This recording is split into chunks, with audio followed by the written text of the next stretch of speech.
That's not our vibe. Welcome to the Elemental Tea.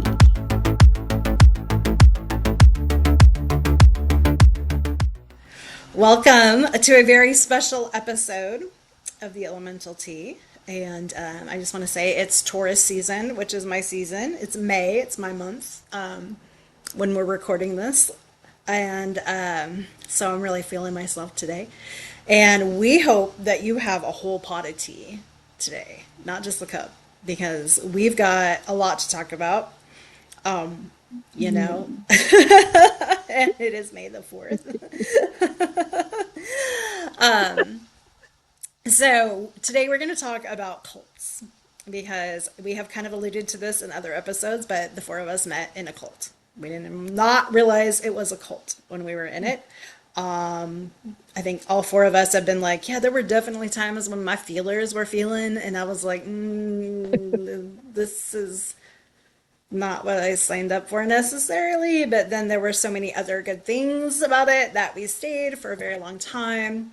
And yeah, so we are not going to mention this cult by name because we do not want to be sued or attacked or XYZ. But those of us who know. A lot of people who know us know. If you see me in public, I will tell you I said something when somebody picked up one of their books in a bookstore in Portland a couple weeks ago. I was like very loud, do not get that book. That book is a cult member book, a cult leader book. Anyway, but yeah, so buckle in. Maybe you'll guess who it is. I don't know. Maybe you won't. We'll try our best not to get ourselves in trouble, but we think it's a very important topic because, Hmm. there's a lot of things that cults do to Mhm. like suck you in before you realize it's a cult. And Yeah. there's a lot of things that cults do to keep you in once you realize it's a cult. And it is something that happens to a lot of very smart people, a lot of very well connected people. There's nothing to feel ashamed about if you find yourself in that situation. It was a struggle for me because I was like, I have said this about other groups before and since I was in the cult myself. I was like, this place is a cult. You should get out. And didn't recognize it when it happened to me. So, on that note, welcome to our cult episode. All right. So, yeah, I feel like I've said up kind of a lot already. I don't know who wants to kind of kick us off. Talk about I like, think I'll start with something. I think it's really interesting because um, I think what we all had in common is we were all looking for more kind of academic research, to further our practice and also have more community. Um, and it was kind of not what we were getting, but the community was really good. And there was like on my own self I can speak to is definitely there was so many times where I'm like, this is like all the spidey senses are kicking in hard, and mm-hmm, I usually would just hightail it out. Like, I'm not someone who gives people a lot of chances. Like, I'm so sussed out by a lot of people because I've mm-hmm, been burnt so many times in my life, so I see it easily.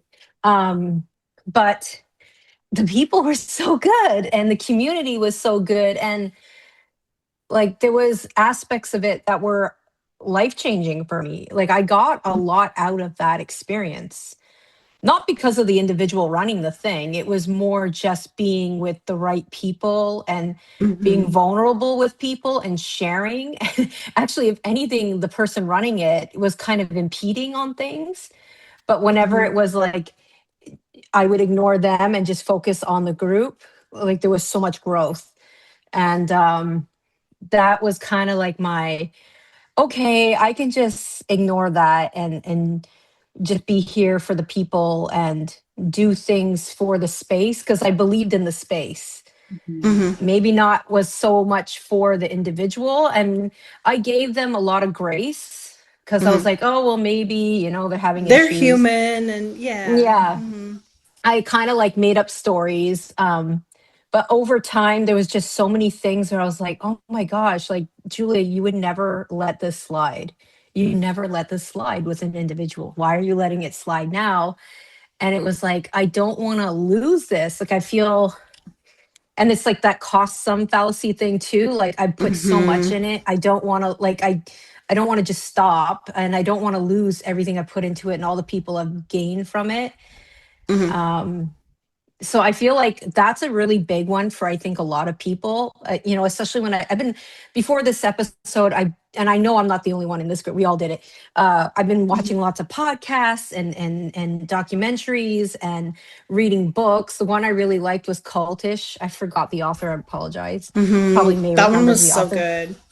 Yeah, Yeah. such a great book. I really recommend it because they really get into like the one that blew my mind. That was the, oh my gosh, that's what was going on in our place was the cult's lexicon. And it never dawned on me how words is power in a group. And it's also a form of isolation and feeling of belonging at the same time. So it's like having your own personal language that only your group uses. So when you talk out in the world, only people that know, and that's it. And there's like this bond and this like Yeah. awesome feeling from it, but at the same time it's isolating you in a weird way, right? And it's like a double-edged sword. And that was the one that really, for me, I think was probably one of the more, like, in our particular situation, was one of the more powerful devices used. I would say it's like lexicon, but also emotional control, like how we Big deal with time. things. Yeah, there was a lot of emotional control, like managing our emotions and how we perceive things. And like, that's not so bad. Why is this person making such a big stink? The person's making a stink because it's bad what was done. But this person had such a good way of spinning the tale to make it like they're the victim, like very narcissism 101 stuff, like make yourself the victim. um but yeah, that was just like some 2 cents I wanted to give on that. And I think like that, like the lexicon one was the one that, and I think I got that from the book Cultish. I realized that that is probably the most powerful one, honestly. And it can be used for good, right? Like you see lots of like, like these marathon runners have their own lexicon, or like, people are a fan of certain anime, they have their own lexicon. Like, it's not always a negative thing. Right. Um, But but it's just like like when you, you think you're elevated above all these other people because you're part of this group. And there are really some marathon runners who think yeah, that. yeah, I'm not one of them. no, no, none of Yeah, us With my were. one marathon. and also Yeah, so Cultish, The Language of Fanaticism by Amanda Montell. This was really Yeah, good. Yeah. I would say highly similar for recommend. me, like, and I'm so glad you recommended that to me because I was really struggling. But I think for me, like, I think Nishida and I joined around the same time, and it was kind of like as we were emerging from like the lockdown, right? The pandemic lockdown. And so for me, like, I had also quite a few, like a couple of years before the pandemic had left my main group that I was in because it felt like culty, the one that I was in person in Portland.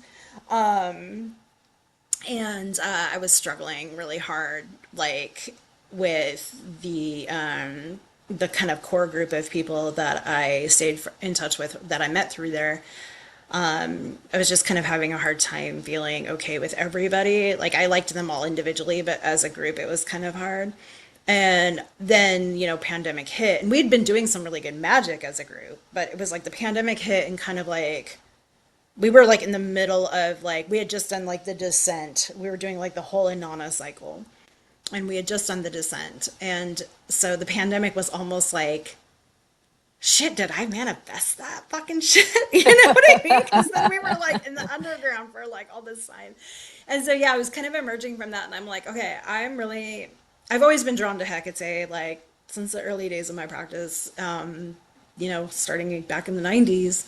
And like, just seeing that she was kind of popping up everywhere. And like, I'm like, oh, I can study with this Hecate person. And my best friend and I had bought one of their books and it was like really cool. There was a lot of cool rituals in it and stuff, and so I was like, "Oh, cool! I can join their community." I'll join their community, and yeah, as time went on, I'm like, and I look back and I kind of like have kind of filtered through the experience. I'm like, okay, so my mom and my two spouses have like that like love bomb and then like treat you like shit, right? Or like treat you really well in front Mm, of other people, but then treat you like shit when nobody else is around.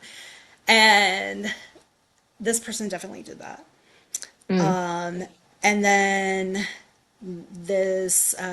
and then the other side of this is that like when we were in the community, what you brought up, Julia, was something that I really liked was that it felt like group therapy to me. Like I was like, yeah. well, the money I'm spending on this is like what I would spend going to a therapy session, and it's like therapy all month. You know what I mean? Like the Yeah. monthly fee is what I would pay a therapist. And so, like, from that point of view, it was really helping me. But what I wanted was because I had kind of like had this kind of folk magic-y, like, reclaiming witch, based path for so long. And when I say reclaiming, I mean the tradition. So very like nature focused, nature deity focused, like folksy, whatever, like not like high magic necessarily.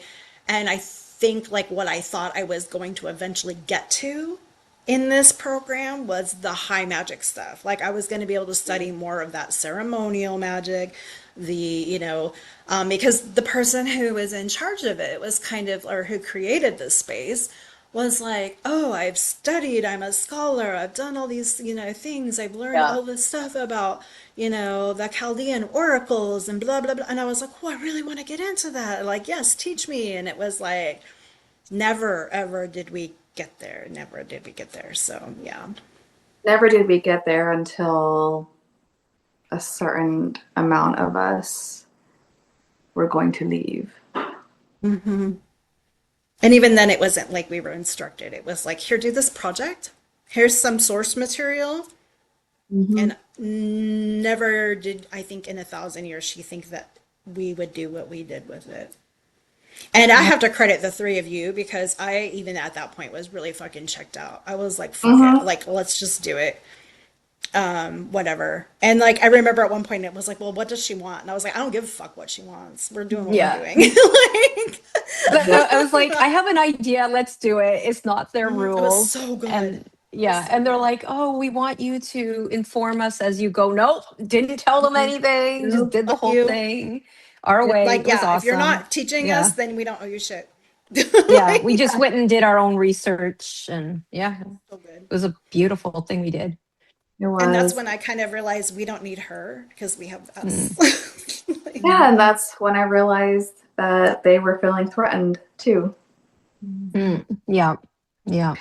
And also, May, you brought up a good point about like the kind of like narcissistic behavior part two with the like build up, love bomb, and then put down and rescue and then repeat. Hmm. And I and think, the triangulation and all that shit. Yeah. Yeah. yeah. And then I think part of it was, like you said, it was like a therapy type thing. But I think one of the major, not issues, I mean, it was good for us, but if you did the work, all the projects, you did the work with yourself, you took time to do everything you needed to do, not just within the community, but also for yourself in your daily life, you did start to make some Grow. progress and grow. Yeah. And when that happened was when you were a threat. And that was when Yeah. put back down, whether it was emotionally or you were just removed from a task or a project or removed from teaching or things like Mm-hmm. that, or guiding, or, there's so many different languages again. Terms, yeah. Yeah. So Mhm.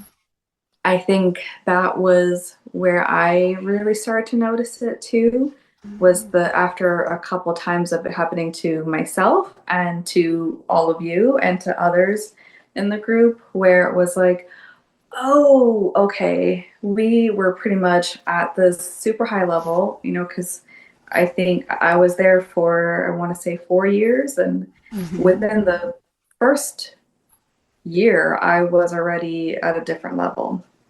And Mhm. then very quickly, all of us kept just progressing and moving to different levels in the community with different titles, and to the point where it was pretty much creating the coursework and content Mm-hmm. and guiding Yeah. and initiating people and things like that.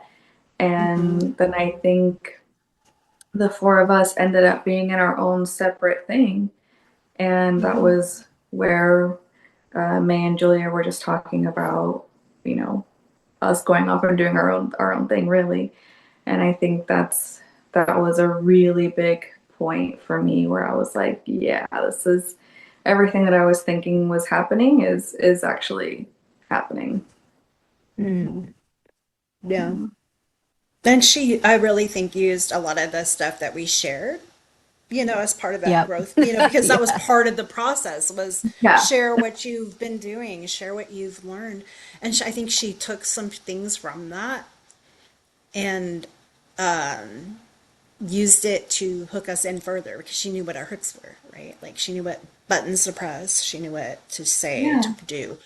It was very manipulative, and like, yeah. And I agree, like, if you did the work, I mean, like, there was value in it. That's the fucked up thing, and I think that's what kept me for so long. Is I was like, Mm. I'm getting Mhm. value from this, Hmm.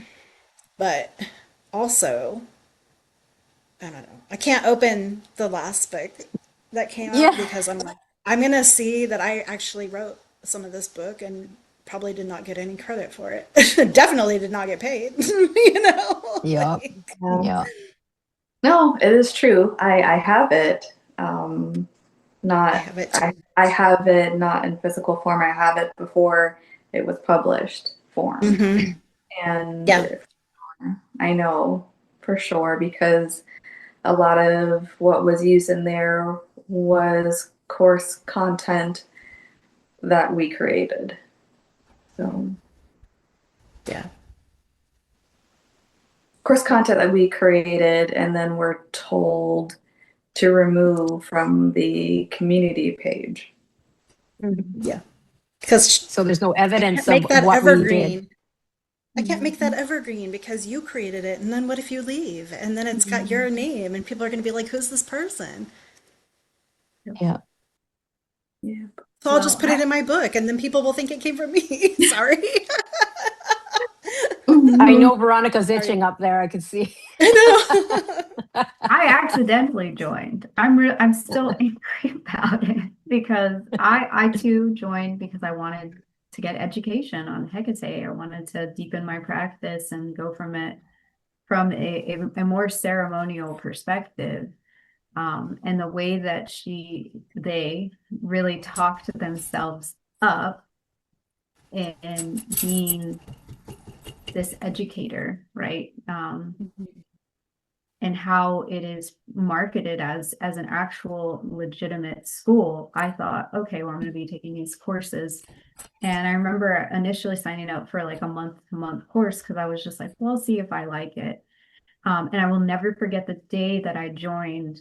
I like opened up all the stuff and then I just start laughing my ass off. And my husband Mark walks in and he's like, "What are you doing?" And I was like, "I think I accidentally joined a cult." And he was like, "What are you talking about?" And I was like, I was like, because I was going through everything. So that was like my first red flag. Like the first initial introduction, I was like, I think I joined a cult.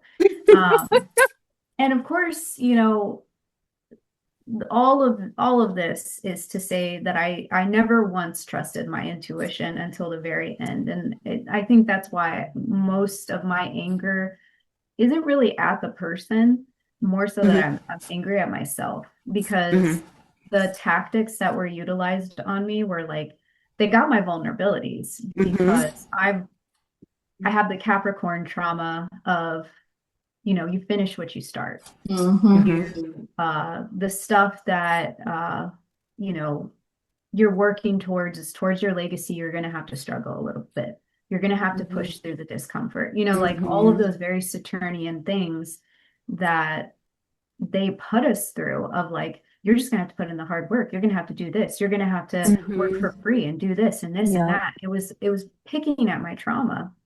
And it was a perfect way to have me hooked in because I was like, well, I have to, I have to do this. I already paid for this and I've invested so much of this time. And like, this is what, discipline is all about. It's about discipleship and dedicating yourself to this thing. I have to prove myself because this is what I want to do. Because I very much, I don't know if y'all agree with this, but I very much like the witch space is in a way like my dream of like career and legacy. Like that's what I'm working towards in my life. Like there are all these other things that I've accomplished, apparel design and masters in business, and like I have all these things, but those aren't the sole things. The sole things for me are the ultimate legacy that I want to leave behind. So once again, picking at those wounds. And I think in the beginning it really wasn't like I didn't see any issue with it because I think, because there's tiers. So the bottom tier, you really only have the chats. You're not really like intimate with them, or, like you're kind of just talking to people, and it's really about the community. And it was nice. It was nice to talk about things. You had a few good lessons like that. I will admit that I really appreciated because most of the content was more focused on like psychology rather than like occult, but it was what I needed in that time, especially like post COVID, where the entire world was just really going into the cave and trying to figure themselves out. So really just like kind of perfectly aligned with where I was at, and also my yearning for community. And so those first few years I was like, okay, this isn't bad. Like, I have some discipline. This person is providing some direction, and I'll turn in the assignments and I'm good to go. And I could have stopped there and I could have been okay. But then of course, they reel you in. They're like, well, level 2. And then you're like, Well, what? wait, there's more. There's more. And Yeah. so it's like, it's that hunger, it's that seeker hunger where you're like, yes, I want to know more. This is where I get to learn the occult knowledge that I didn't get to learn the first year. Although I was promised that, but like maybe it's this one. And then it's like you keep going, right? It's a cycle. Yeah. But then the And closer it really that makes me wonder if they even know that. If they Yeah. even like, even though they have studied and they have read scholarly articles and they have a PhD and they have this and that, like, do they actually know the occult stuff?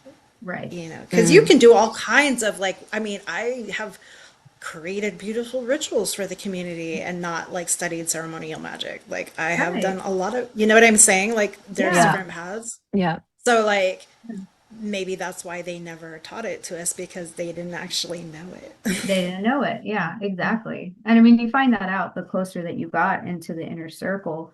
And it felt like, honestly, one of the things that I would tell my friends all the time outside of it was like, I kind of feel like I'm in high school again, because it was like very mean girl energy, and there Yes. was a lot of shit talking and Oh my like God. Yeah. gossip in the worst kind of way. Like to me, like there's nothing wrong with gossip if you're speaking your truth from an experience and a story and a narrative. That is important. That's how information is spread. But when you're just like pointing the finger and just talking shit about someone's practice, the way that they present themselves, because there was so many people there just looking for community and looking for friendship, and there was just so much judgment Yeah. against And maybe they people. don't Also, have like PowerPoint skills. Yeah. but also just You know what I making mean? fun of. I just didn't like the making fun of people. I That was the one hated that really that. got me. It was just like, oh my gosh, like they're so old and don't know what doing, or oh, they're too young and la la la, or oh, Yeah. Or they're look too at And what much this drama, or and what this like Canon whatever. the Hecate student two-faced did. mean How what a girl joke this thing. is. Yeah, very mean girl. Yeah, like it's like, oh my God, I love your bracelet. That's the ugly stuffing bracelet. Like it was like that shit Yeah, where yeah. I was just 100. like, what is this? Like we Yeah, are Yeah. adults. Why are we acting like this? It yeah, So felt so gross. yeah, and a But lot it of really times like I hooked in that part of me that like wanted to belong and be loved and be accepted. And like instead of me going like fuck this is toxic as shit, like the smarter person in me like was in middle school and did that eventually. I mean, it took me that person a while too, but like I'm like I have done this before. Why did I get sucked into this again? Like why? And again, I really think it's because they knew exactly like what buttons to push and like how to make you afraid to leave or how to make you afraid to get kicked out, or at least for me. oh, And like, Yeah, I don't know. how to And make there you was just, afraid, but I also think for some cases too was really gaining your trust. I know mhm. for me that was the case because there were some things that at first I was like, yeah, that's gospel. Like I am taking what that person says, I believe him.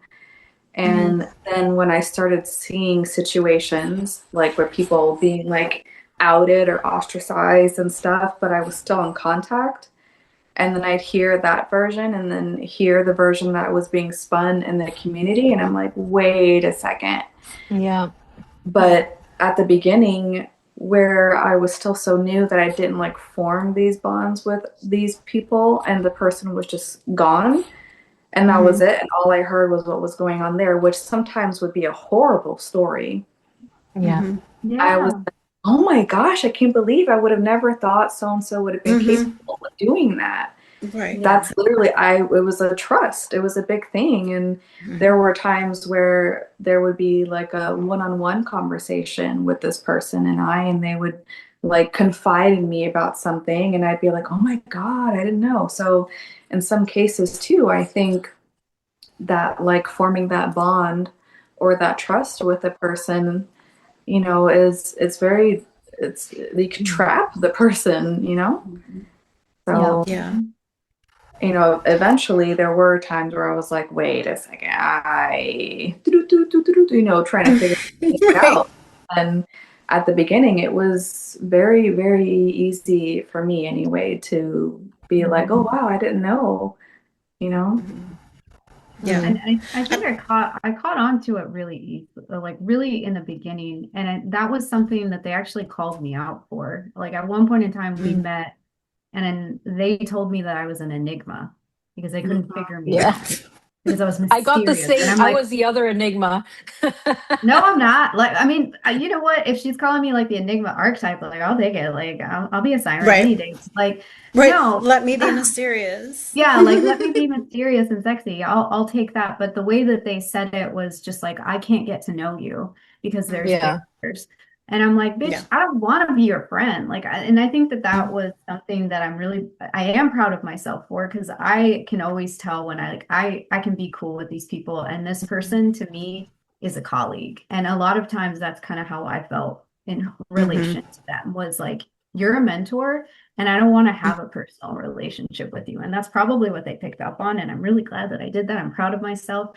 But I think it was for me a very like I felt bullied a lot of times You because were oh yeah, bullied. you there was were. a lot of fucking Initially. shit that I put up with Yeah, from them on so many occasions. And I get mad at myself that I didn't just like flip her off and tell her to fuck herself.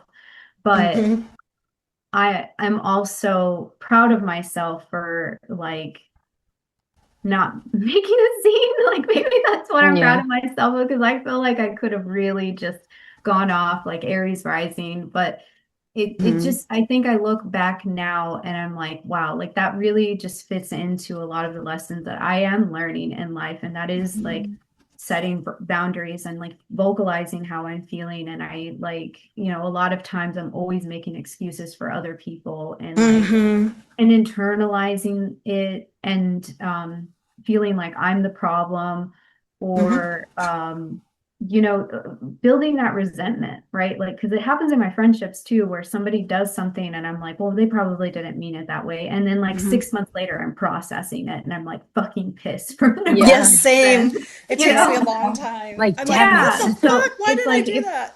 if I could just address it and say, like, this is not okay. And of course, in this situation, when you're dealing with a cult, they're manipulating you in a way that if you do say anything, you're out.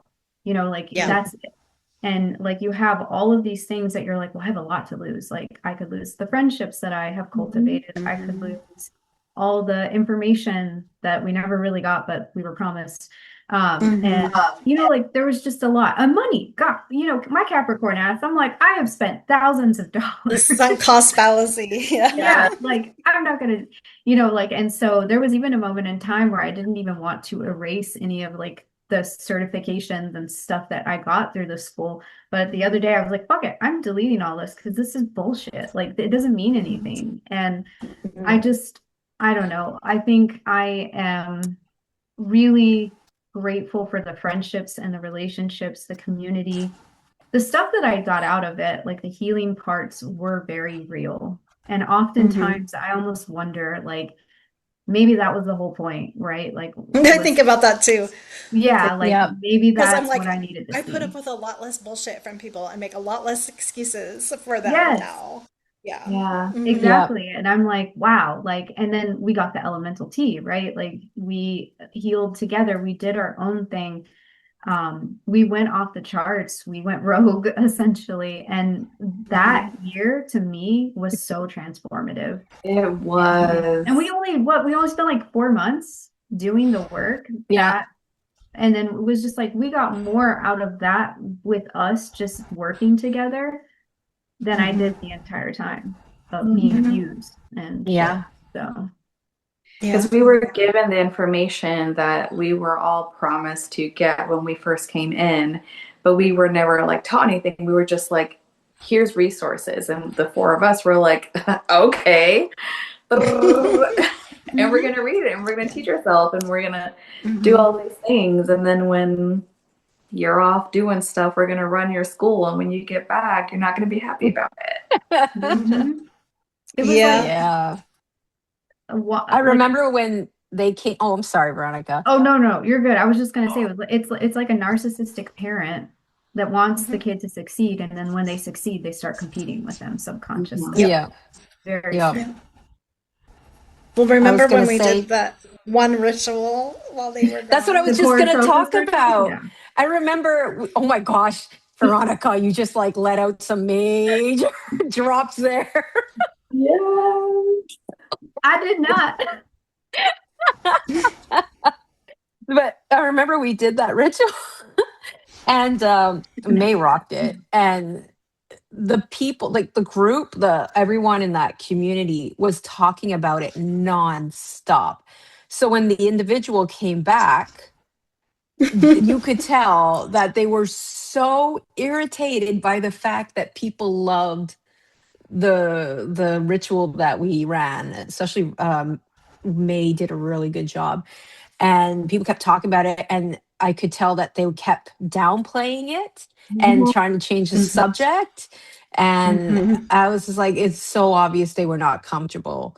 And then we're like, we can run more for you if you want. And they're like, oh yeah. No, So, that's okay. yeah, and it's okay. So yeah, that was like a real. And at that point, we were already in the we're gonna leave mentality, and we were like, we don't give a fuck anymore. So we were more just enjoying the squirmage Yeah. at that point. So we were Yeah, just I think I left enjoying. less than a month after that. Yeah. Yeah, yeah, yeah. So Especially after we did that one project or like a few months before and they were like, "Well, there's nothing more I can teach you." And we're all like, "Yeah, we figured that out a long time ago. Thanks." Yeah. Like, why am I even paying you? Yeah. And yeah. But I yeah. think prior to that too, I noticed, I tried to look back and be like, am I just like making this shit up and being like bitchy about it? Or Yeah. y'all tell me how you feel. But I feel like for a while, so since we were in like our own group for a little bit, And even before we were actually in our own like level, um, we were in another level, and we still did a lot of things over here. And whenever we like ran rituals, somehow the four of us just kind of ended up being like always placed to do this one thing during the ritual.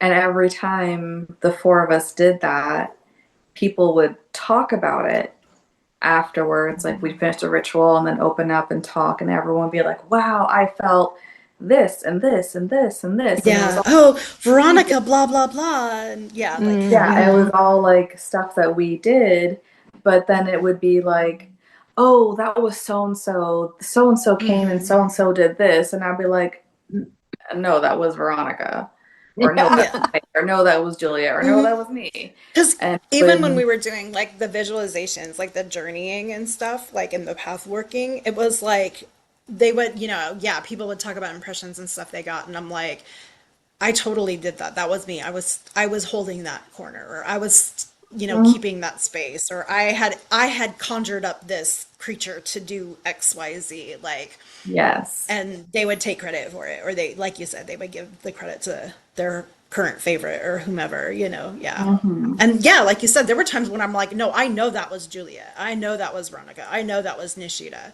hmm I know that was so and so who is now yes, also gone from the cult. I hmm know that, because I mean, like, we're the ones that have been actually holding down the fort, like, in case you didn't Yeah. notice, while you hmm were off doing whatever.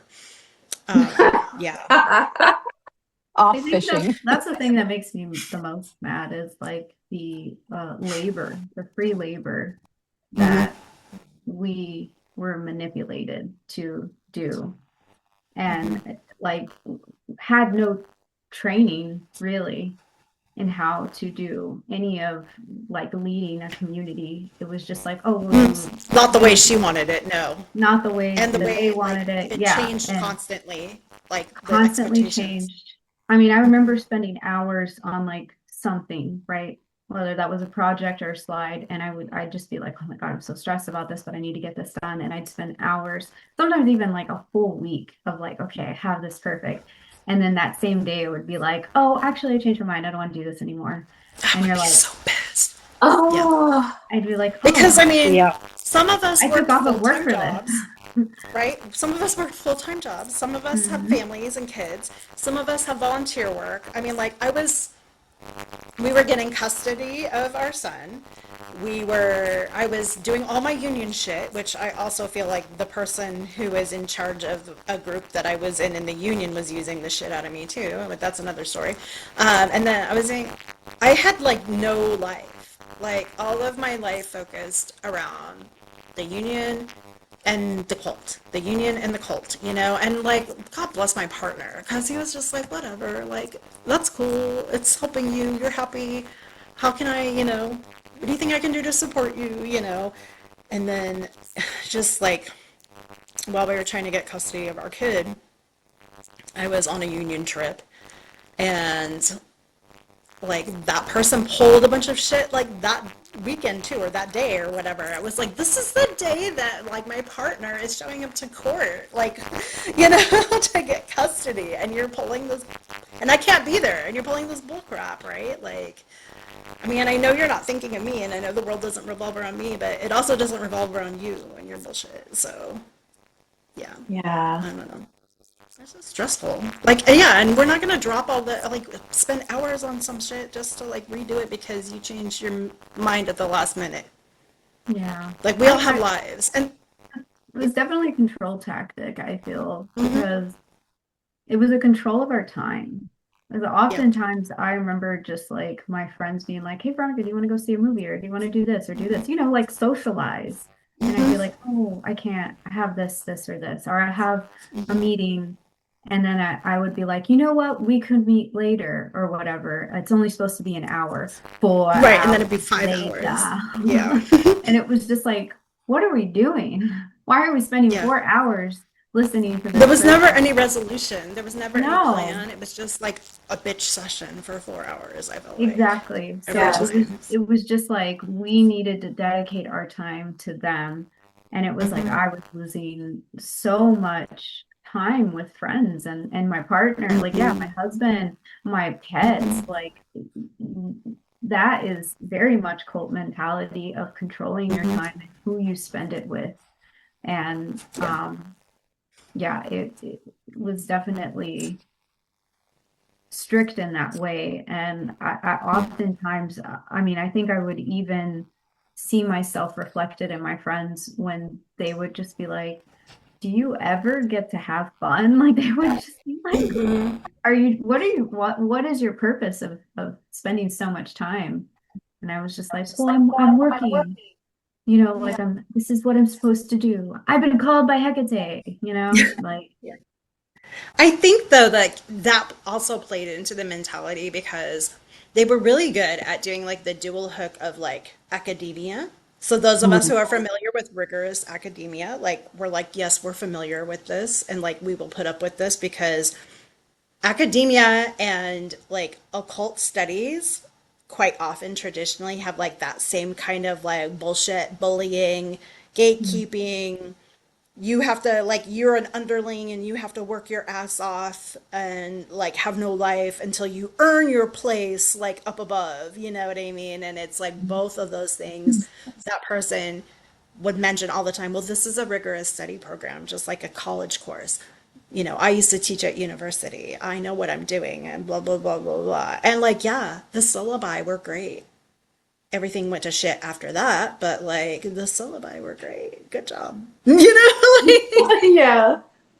Like you never stuck to them, but hey, like the calendar, sure, but like everything else, no. And then like yeah, that whole like oh, you have to, the degree system, just for like an example, right? Oh, you have to study for a year and a day. And like in the like very British traditional Wicca, like, you have to serve as the maiden and you have to do all the like, the bitch shit for the high priestess, right? Yeah. Bitch shit. Carry the pitcher and like bring the sword and, all the other crap. And like, put in your time and unfortunately, there's just like I think too many groups, not even just in the occult and pagan community, but in general, that do that kind of thing. And I just see it like so. And it just seems to be a trend now, like where everybody is like creating their own community. And like at first, I'll be like, "Hey, this person seems cool. I'll join their Discord, sure." And then it's like I'm hanging out on their Discord, and I'm like, this person sure thinks highly of themselves, and I'm not really Hmm. sure why. Like, they're cool. I mean, I have nothing against them, but it's like, and then the next thing you know, hey, I'm putting out this course, and it's a cult, and you're gonna earn your place on the tier, and it's gonna be kind of, you know, based on how much money you pay me, like, right? Yep. Yeah. And I'm just I like, found Except and it the makes me more mad money because that I just you want to pay teach me, people. Like, I just want to share my knowledge, right? and that was the thing that was like really showing the cracks, I feel, is that when you're running a course, of course, um, it's gonna evolve and change, right? Like that happens as you learn more, and like that's understandable. I'm not shitting on that, but it's more how it was more of situational changes versus like evolution. And it would be like, I'm annoyed of this person doing well at this, and you could tell, like it was so fucking obvious. And then Yeah. it'd be like, let's just change it like this. Or um I don't want it to be this kind of they project anymore. I want to do it this way yeah, now.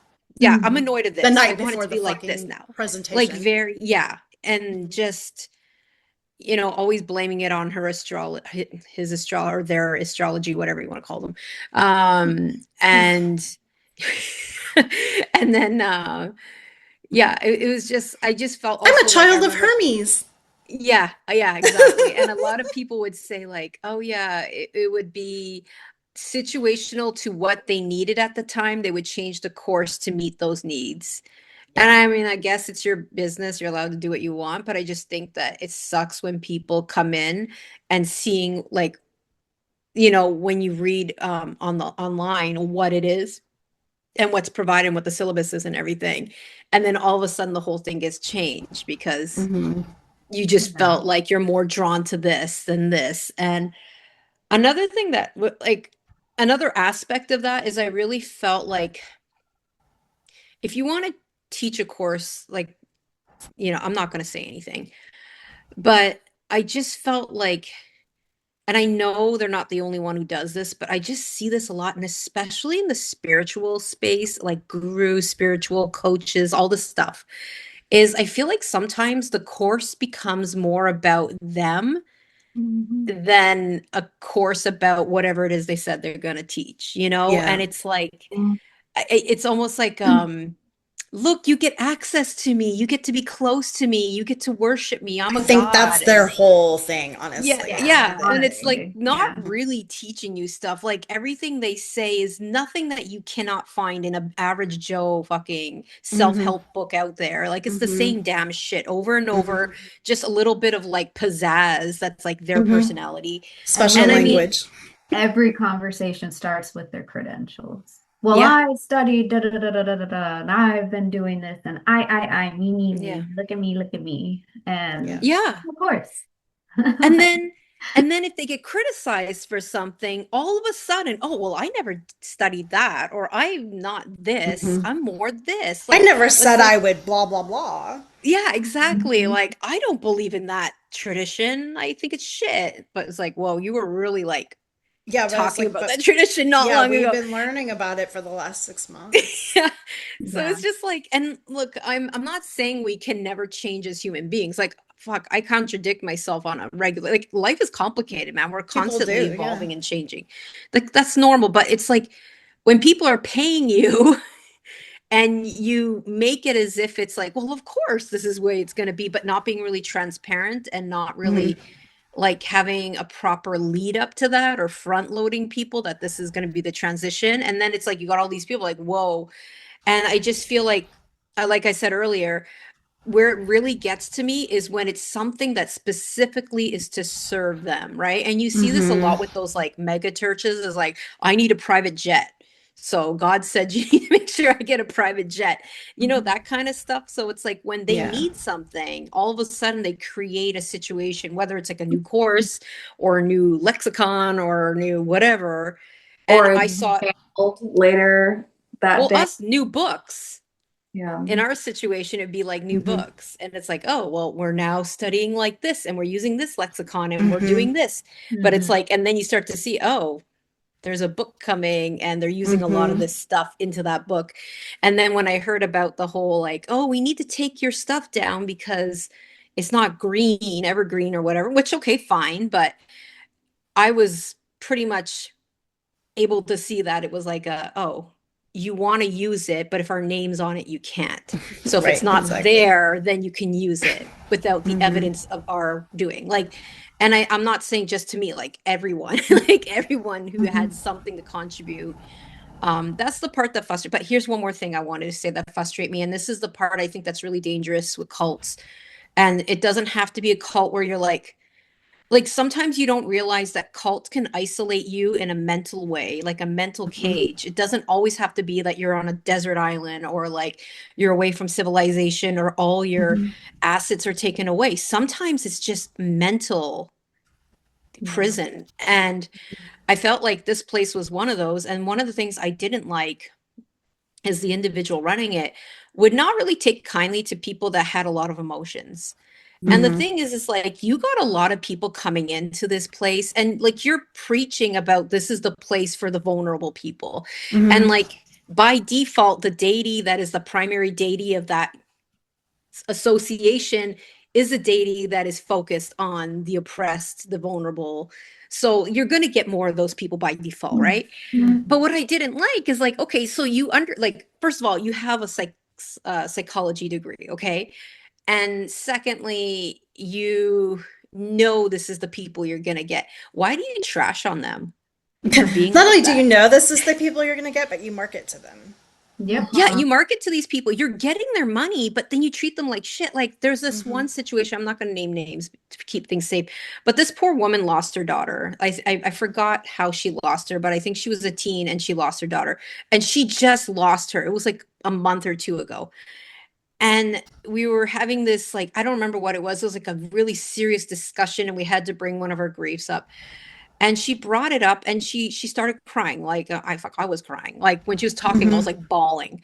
Um, and basically the person's like, okay, well now next, let's go to the next person. And like didn't even give her like I'm not even Yeah, doing it no right. like Like empathy at all. No no empathy at all. tact. Like I can't even imitate it. Like just She imagine didn't like she 10. didn't fake empathy. Yeah, it was so bad. Yeah. She like didn't even let the lady finish. She didn't even let her finish. She just skipped over her and went to like another person, and the other person's talking. And I saw everyone on the Zoom, the faces of pure terror of what they just saw, and like disappointment and like disapproval. And I don't know if someone Disgust. messaged her. I'm pretty sure there was someone who messaged her, but I think I she know who it all is too. yeah, we all know who messaged Lady Bitch. I think you It need to wasn't me. retract It what you wasn't just anybody did. here. And then all of a sudden she stops the person that's talking, like, oh, wait. Oh, so and so. Oh yeah, that was such a tough, like whatever she said. I can't even remember. Yeah, just But a it was bunch of like, crap. damn, that is so bad. And that one stuck with me because I was just so gut wrenched for this poor woman. And she's like sharing, like, that's such a fucking hard thing to do. And she Yeah. trusted you and you just shat on it. And like that was just that's when for me it was the end. Like that was like I have no hopes for this woman because it was such an ugly like I had a lot of red flags. I knew it was a bad thing, but I just tolerated it because I was like, I'm getting something out of our connection. But that was where it was like, is it even worth it? Like I can probably maintain my friendship with all these people outside of this, and that's when I started planning it out. Yeah. But yeah, that's the part I didn't like. And another story that's similar to that is in the very beginning, I had come out of grief. Like literally, I'm not going to get into it, but I had a really big loss when I joined. And so the way I deal with it is I get hyper giggly and like, yeah, like this all the time because I want to not show it. And whenever we had these things where we had to talk about our griefs, and I was just trying to talk, and I'm not even talking about the situation that happened, but it bubbled out of me like the emotions because other people were sharing. So I'm feeling their pain, which is making me not stable to hold in my pain. So I would try to talk, but I was just like exploded. And then after that, I finally got into like the next level. And I remember she started the conversation with, "Oh, there was a person with the same name as you before, but she was an annoying bitch because she cried all the time." And I was like, And you were like, that was me. Thanks. and I'm like, are you like you're obviously like I knew what she was doing. Like I knew what she was doing. And I was just like, I'm not even going to give her the satisfaction. I'm just going to pretend like I don't even understand what she's trying to do. And then I could tell like she was getting annoyed that I didn't get that she was trying to insult me. And then she would do the whole like, and I think you guys were there, and she would do the whole like, oh, well, it's not like you though. I'm like, and then I remember saying, I cry a lot. I cry a lot. Then I just said it out loud. I was like, I cry a lot. I'm just like that Yeah. person, like you're saying. That's a stupid bitch. you know? That's the um, fucking mean girl energy I'm talking yeah, about. Like, Yep. yeah, yeah, I hated that shit. And yeah, like Yeah. they would, so not unlike your story, but Julia, but like the story you were talking about with the other woman who shared. I remember in that instance, and there were many other, that after those things would go on, then they would come back to the people in the other levels and come yeah. back and tell us like, oh, the people are only here because of me. Like Yes. they want to be here because of myself being a public figure, Yeah.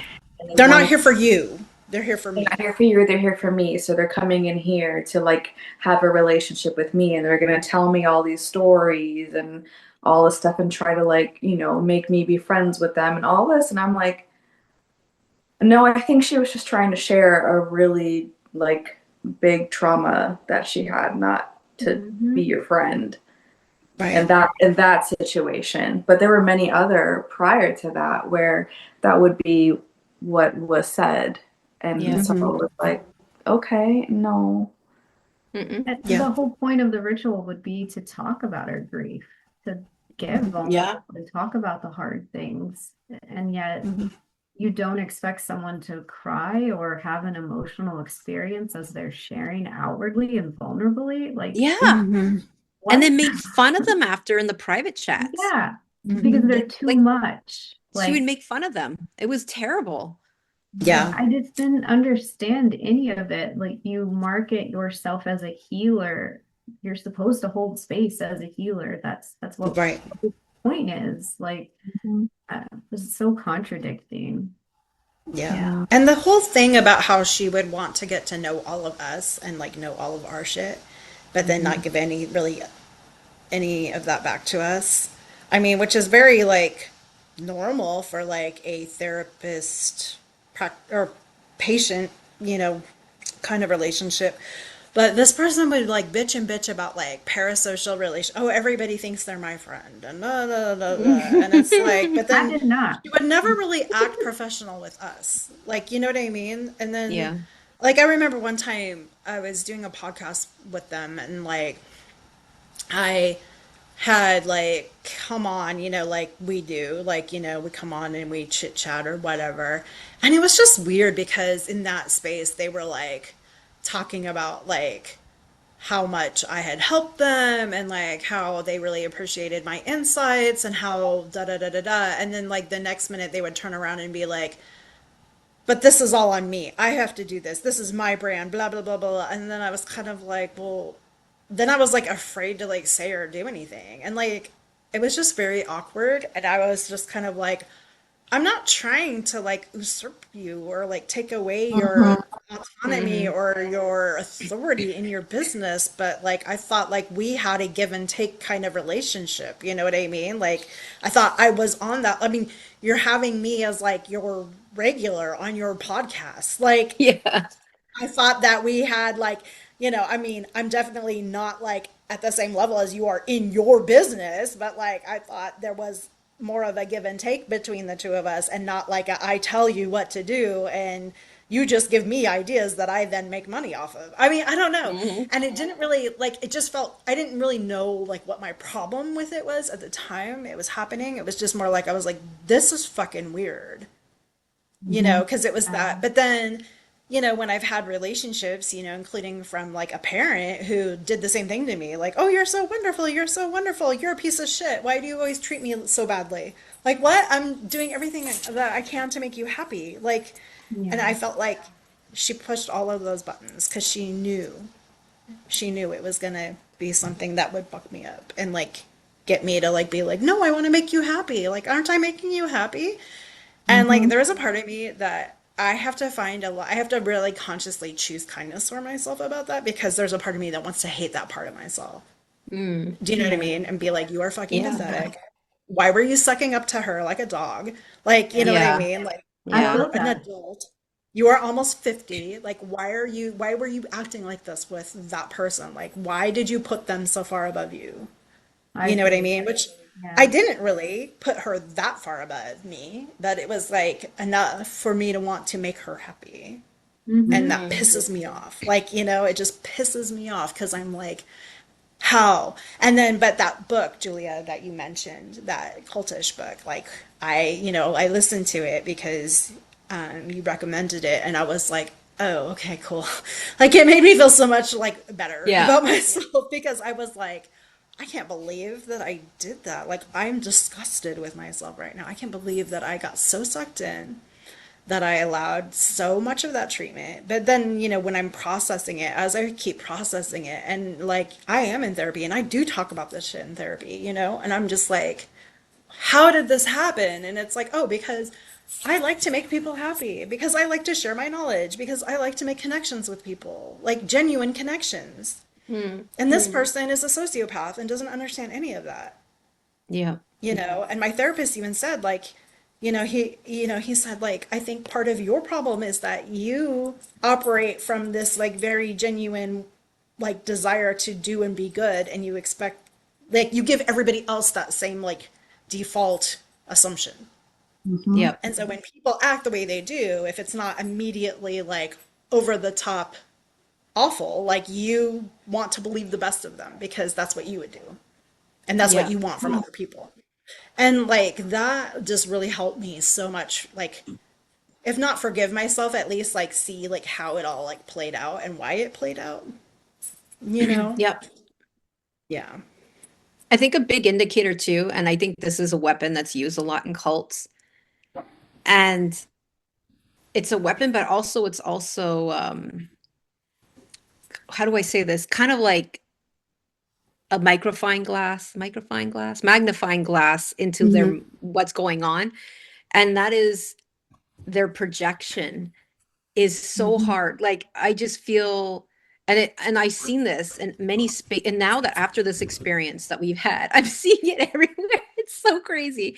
Um but yeah, it was just like them tearing people down for certain things and then I realized like for example, if we did something that was going really well, here's a good example. Okay, there was one point we were all doing, and it wasn't just us four. Like there's like a group of us, a couple more people, um, that we were really close knit, and we had a lot going. Like at that point, and that was a couple years ago. We really had a lot. Everyone was doing something to contribute, and people really loving it, and people were coming on and asking for us and asking tips and tricks from us, but they weren't so much engaging with that individual. And that individual's like, I go on the chats and no one's talking to me. Do you guys remember this?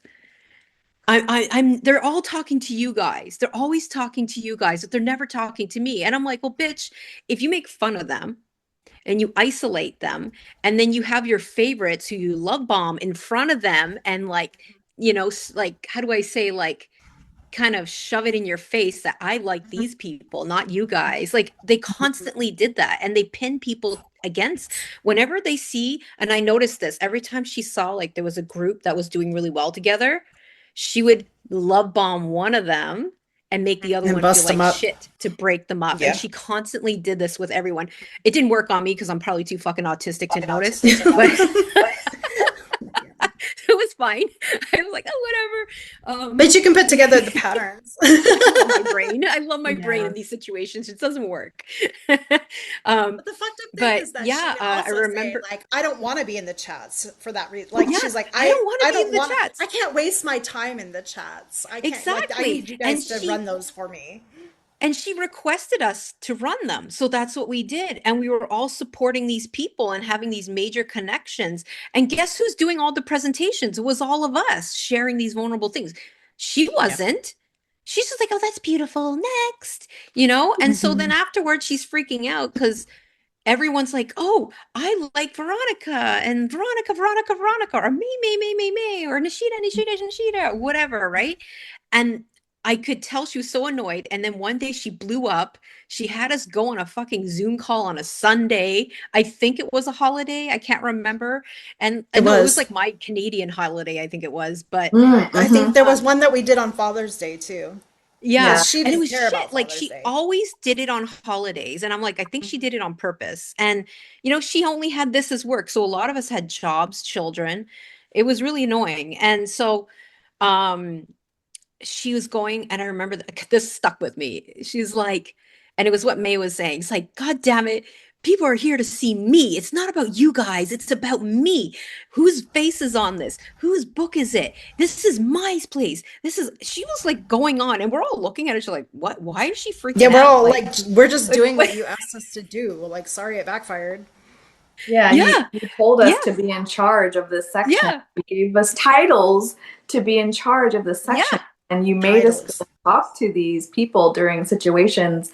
Hey, so and so said something. Can you so and so go into Yeah. the area and clear this up? yeah. And then I'm gonna Hmm. get Clear mad up at my mess. you. Yeah, and then I'm gonna get mad at you because you gave them advice, and that puts me at a liability, and blah blah blah blah blah. And then I'm gonna kick you out. Mhm. Hmm. Yeah. So that's an example. It's like when they feel, and this like the magnifying glass thing. It's like when you see people in a group doing well, and then that person picks on them, whether it's like I just mentioned, or love bomb one and then treat the other one like shit to split them up. Like that's a tough. If you see that shit, get the fuck out. Like that's a telltale Yeah. sign right there. Yep. You really should have like people who are building each other up. people who are Yeah. sharing their knowledge, people who are willing to answer your questions, people who are willing to say, I don't know. That's out of my wheelhouse. That's not my expertise. I've never done that before. And not make you feel like you're an asshole for asking. Because Yeah. I feel like this person would be like, that's not what we're about. Yeah. And it's like, well, okay, like, thanks. Like, I mean, it almost made you feel like a dick because you brought it up. Like, you were just curious Yeah. about something. And you thought they might know, Yeah. and they took it like you were trying to call them out or something. Yeah. Hmm. And then they take like random information and then claim it like it's theirs. Or Mhm. like ancient fucking Mm. belief systems. All of a sudden it's like their product, it's just messed up. Mm-hmm. Yeah. Right. Or concepts of rituals. Or they're the only ones who can get the answers that you seek. Hmm. Yeah. Ultimate guru. Yeah. Or there's only one right way to do something. Mm-hmm. That's a big one for me.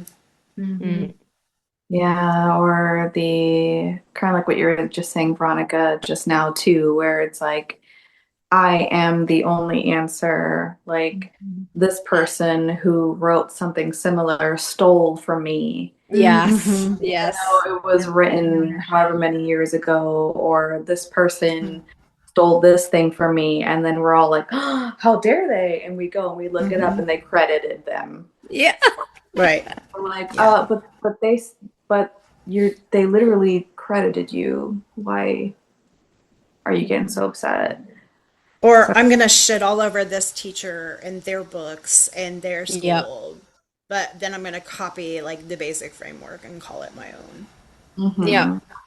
mhm. One true sign of a cult leader, I think, also is someone who isolates themselves in their peer community.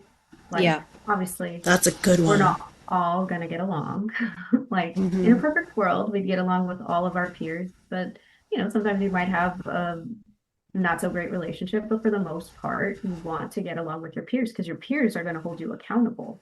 They're going to call your Mm-hmm. bullshit and say, hey, you didn't make that up. Or, hey, why did you say this? Or can I understand what you meant here? But I noticed that they just isolate themselves. They don't go to, any of like the conferences or this, that, or the other. Granted, could be travel, could be expenses. That Mm-hmm. definitely makes sense. But there are online spaces that are Mm-hmm. easily accessible. And I think that that is definitely a red flag when someone chooses not to be a part of the wider community because it is so important. It's how we hold each other accountable and learn Mm-hmm. from each other and get better as practitioners. But if you think that your work is superior and you think that they're either A, stealing from you, or B, everyone is the enemy, once again, that falls into the isolation tactic. And your followers are going to do the same. Mm-hmm. Hmm. So there were a lot of other Hecatean practitioners that I very much value because their work is phenomenal. And it was always just like, oh, well, I don't really like them, or you can't follow them because I don't like them. And it was just once again, Right. mean girl, high Don't school. talk about that person in our Yeah. chats. I Don't talk about remember their like book. being really excited to buy this Hecatean tarot deck that I found on Oh yeah. Etsy. And I was just really excited to share and was like, hey, y'all, like I got this Hecatean tarot deck and just wanted to share it with you just in case y'all are interested. And it was just like, that person stole from me. And I cannot believe that you brought this up. This is going to ruin my day. And I was just like, Oh, I remember that. I'm so sorry. Like, Like, and I sorry, I felt, didn't know your whole history. yeah, like I Right. genuinely felt bad. But at the same time, I was just like, but like also what does that have to do with me? Like, Yeah. Right. I Yes. was And it's like, like you can't Yeah. show that's that here cool, anymore. that's on you. But like, I don't know, it was just that was another red flag, was like we were Hmm. treated as friends, right? Like ranked Yeah. friends, but we were treated as friends. And I always thought that was inappropriate. I was like, Mm-hmm. no, you're my mentor, I am Yeah. paying you. I'm not going to pay you to be my fucking friend. I'm sorry. Like, Right. this isn't a sorority. Like, Hmm. so I don't know. Maybe I was a Yeah. little pretentious in that way, but I just always was really inappropriate. I don't Mm-hmm. want to be friends with my therapist. That's just unprofessional. Like, Right. So But then they would always turn it around and be like, we're not friends. Why do people always yeah, assume these Mhm, parasocial mhm. relationships? get And it's like, complete about because it. you act like that when it's convenient for you. Mhm. Yeah. Yeah, there's just so much Another big abuse. red flag is like when she, and this can be in any group, is when they isolate you as a group within a group and Mm-hmm. like put that group on a pedestal and kind of make it like you want to be in this inner circle. You got to work to get here. Right. And, Because these are the work, people I actually do consider my friends. yes, and Yes. family. And like, and then once again, the lexicon comes in. We have language and emojis that would only be took me a long time to be able to use emojis after that experience. Like I just got the ick. But it was just like it would just be like we have our thing and these jokes and they were terrible, but we just laughed to be nice, because we felt bad. Well, yeah. Like, and I see this all the time, like those yoga cults or whatever. Yeah. And like and look, just because that is a thing that you have like a higher tier group or you have more access, I'm not saying that's always going to be a bad thing. It could be okay, Right. I guess. Because But it could it's be that you really did like earn a specific level of study. yeah. You just got to be Right. careful because that's a really like it's a Yeah, tightrope. but it's not going to be like Like an yeah. us versus them and you can't Yeah. sit with us kind of vibe. It's Yeah. going to be Yeah. like well, these are the people who have earned their place to be Mm-hmm. teachers because they have put in the hours, they have put. Yeah. And I think, to be fair, like there is a certain like thing with the internet right now. I mean, and I think, it was probably there before, but I really Yeah. noticed it, like not to be that person, but when I started being a witch, there was no internet. I mean, there was, but nobody really had it, and to see like the evolution of like the witch community on the internet, there really has become like this sort of thing where it's like pay your money and get your degree. And that's not Yeah. just in the witch, it's in a lot of Yeah. things, right? It's like Yeah. pay your $500 and get this certificate.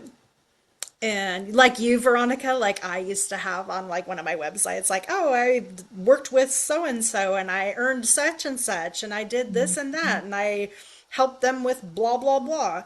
And I took all that off because I was like, what, even though I did that work and it was a lot of work and I earned those things, I also think they are worthless. And I think the people who I want to take me seriously are going to see that shit and go, you're an idiot. No. So I took it off. I It's mean, true. that I was think about not. that a lot. You I dumb cunt. know You just you're a wasted your fucking time. Like, idiot. why did you do that? There was somebody I was talking to, like in my local community at a festival. It was a Hecate festival, and I was like, "Oh yeah, you know, I've been part helping blah blah blah out with her blah blah blah." And this person, who I actually very much respect, was like, oh, I kind of joined that in the early days. Did they finally get their shit together? And I was like, I mean, I think it's gotten better. And now I'm like, God, I'm such an idiot. I'm sure I look like a fucking idiot. And they were like, okay then, good luck to you in your future endeavors. I Yeah. was just like, I should have known. But I was Oh, like defending this person to this other person. I was like, oh my God, I'm a dumbass. So, hi, my dog is gonna say hi. What I It's do not want my to dog. say about certifications and degrees and stuff like that, I'm not talking about like if you're going to college, obviously if you're studying, philosophy, religion, or certifications, like obviously you need your certificate to teach yoga or to be a death doula or like those things matter in those contexts. I even like Reiki master, like if you want to teach, you have to be a Reiki master. Those things matter more so that like it is embarrassing to think about like I have my third degree da, da, da, da, da. Like basically I paid a lot of money for this person to not teach me anything. Like that's kind of what it Right. feels like is like this meant something because of the friendship and the relationship and the connection that I got out of it and argumentatively the lessons of like I will never let anybody treat me like that again. Like that is a huge thing, but it definitely doesn't make sense degree wise of me sharing that out because then I'm like, do you want me to unhash my trauma from my third degree black belt that I got at this fake school Yeah. with this cult leader. Yeah. So I do want to reiterate that because I think, there's a space for the certifications and the Oh yeah. licenses, and degrees and stuff, but more so like you don't need those things also Mm-mm. um, to be a validated witch. If you're a witch, Hmm. you're a witch. Yeah. Yeah. And I think like you can teach things that you know, no matter what. Yeah. Like, as long as you're, I mean, I just have an issue sometimes with people holding themselves out like, I have all of this experience, and Mhm. it's like, okay, that's cool. Like, but like, what have you actually done? Like, you have all this experience reading books, Mhm. or do you have all this experience like fucking around and finding out, which is either way is fine. But like, did you do the things in the books? Did Yeah. you, when you were fucking around and finding out, did you like learn any kind of like base skills in magic? Because you can always like take what you learned and then adapt it and change it. But I Yeah. think like there is value in learning like the basics, no matter Mhm. what tradition that is. And I also don't like that. I mean, and I think this goes back to what I was saying about like the whole academia, like overlap with like magical, occult magical systems. And when I say that, like, I'm really kind of thinking about like the Western occult magical systems, right? Mhm. Like the colonizer occult magical systems. Because even the so called Eastern ones, or like the Egyptian ones, are all like filtered through that colonizer lens, Yeah. where it is like very much like filtered and like bubbled up through capitalism, where you do have to like pay a tutor or do slave labor for a tutor in order to get your like scroll of knowledge, or whatever. And like, you know, which makes sense when you think about like, as we evolve from like in Europe, I want to be very clear, when we in Europe evolved from like this,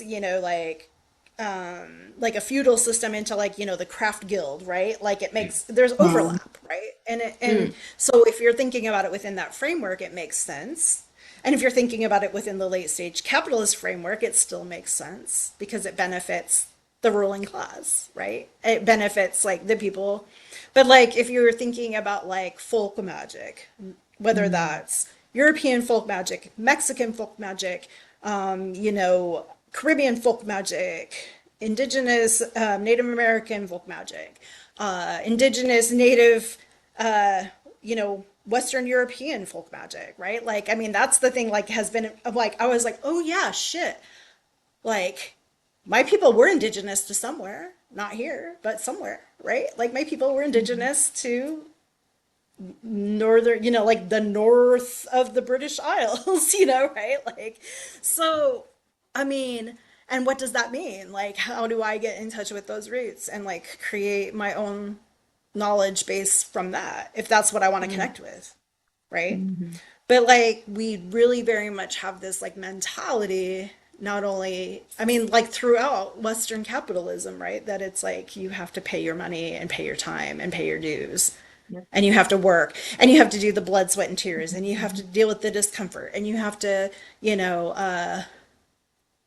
owe everything to your mentor, and you have to. And so I think like that really, for me, like, and when you were saying all of that earlier, Veronica, like I was like, yes, yes, and yes, because, I mean, I have a very strong work ethic, like, and I have a very strong, like, both, I like to commit, I have trouble following through, and people have used that against me.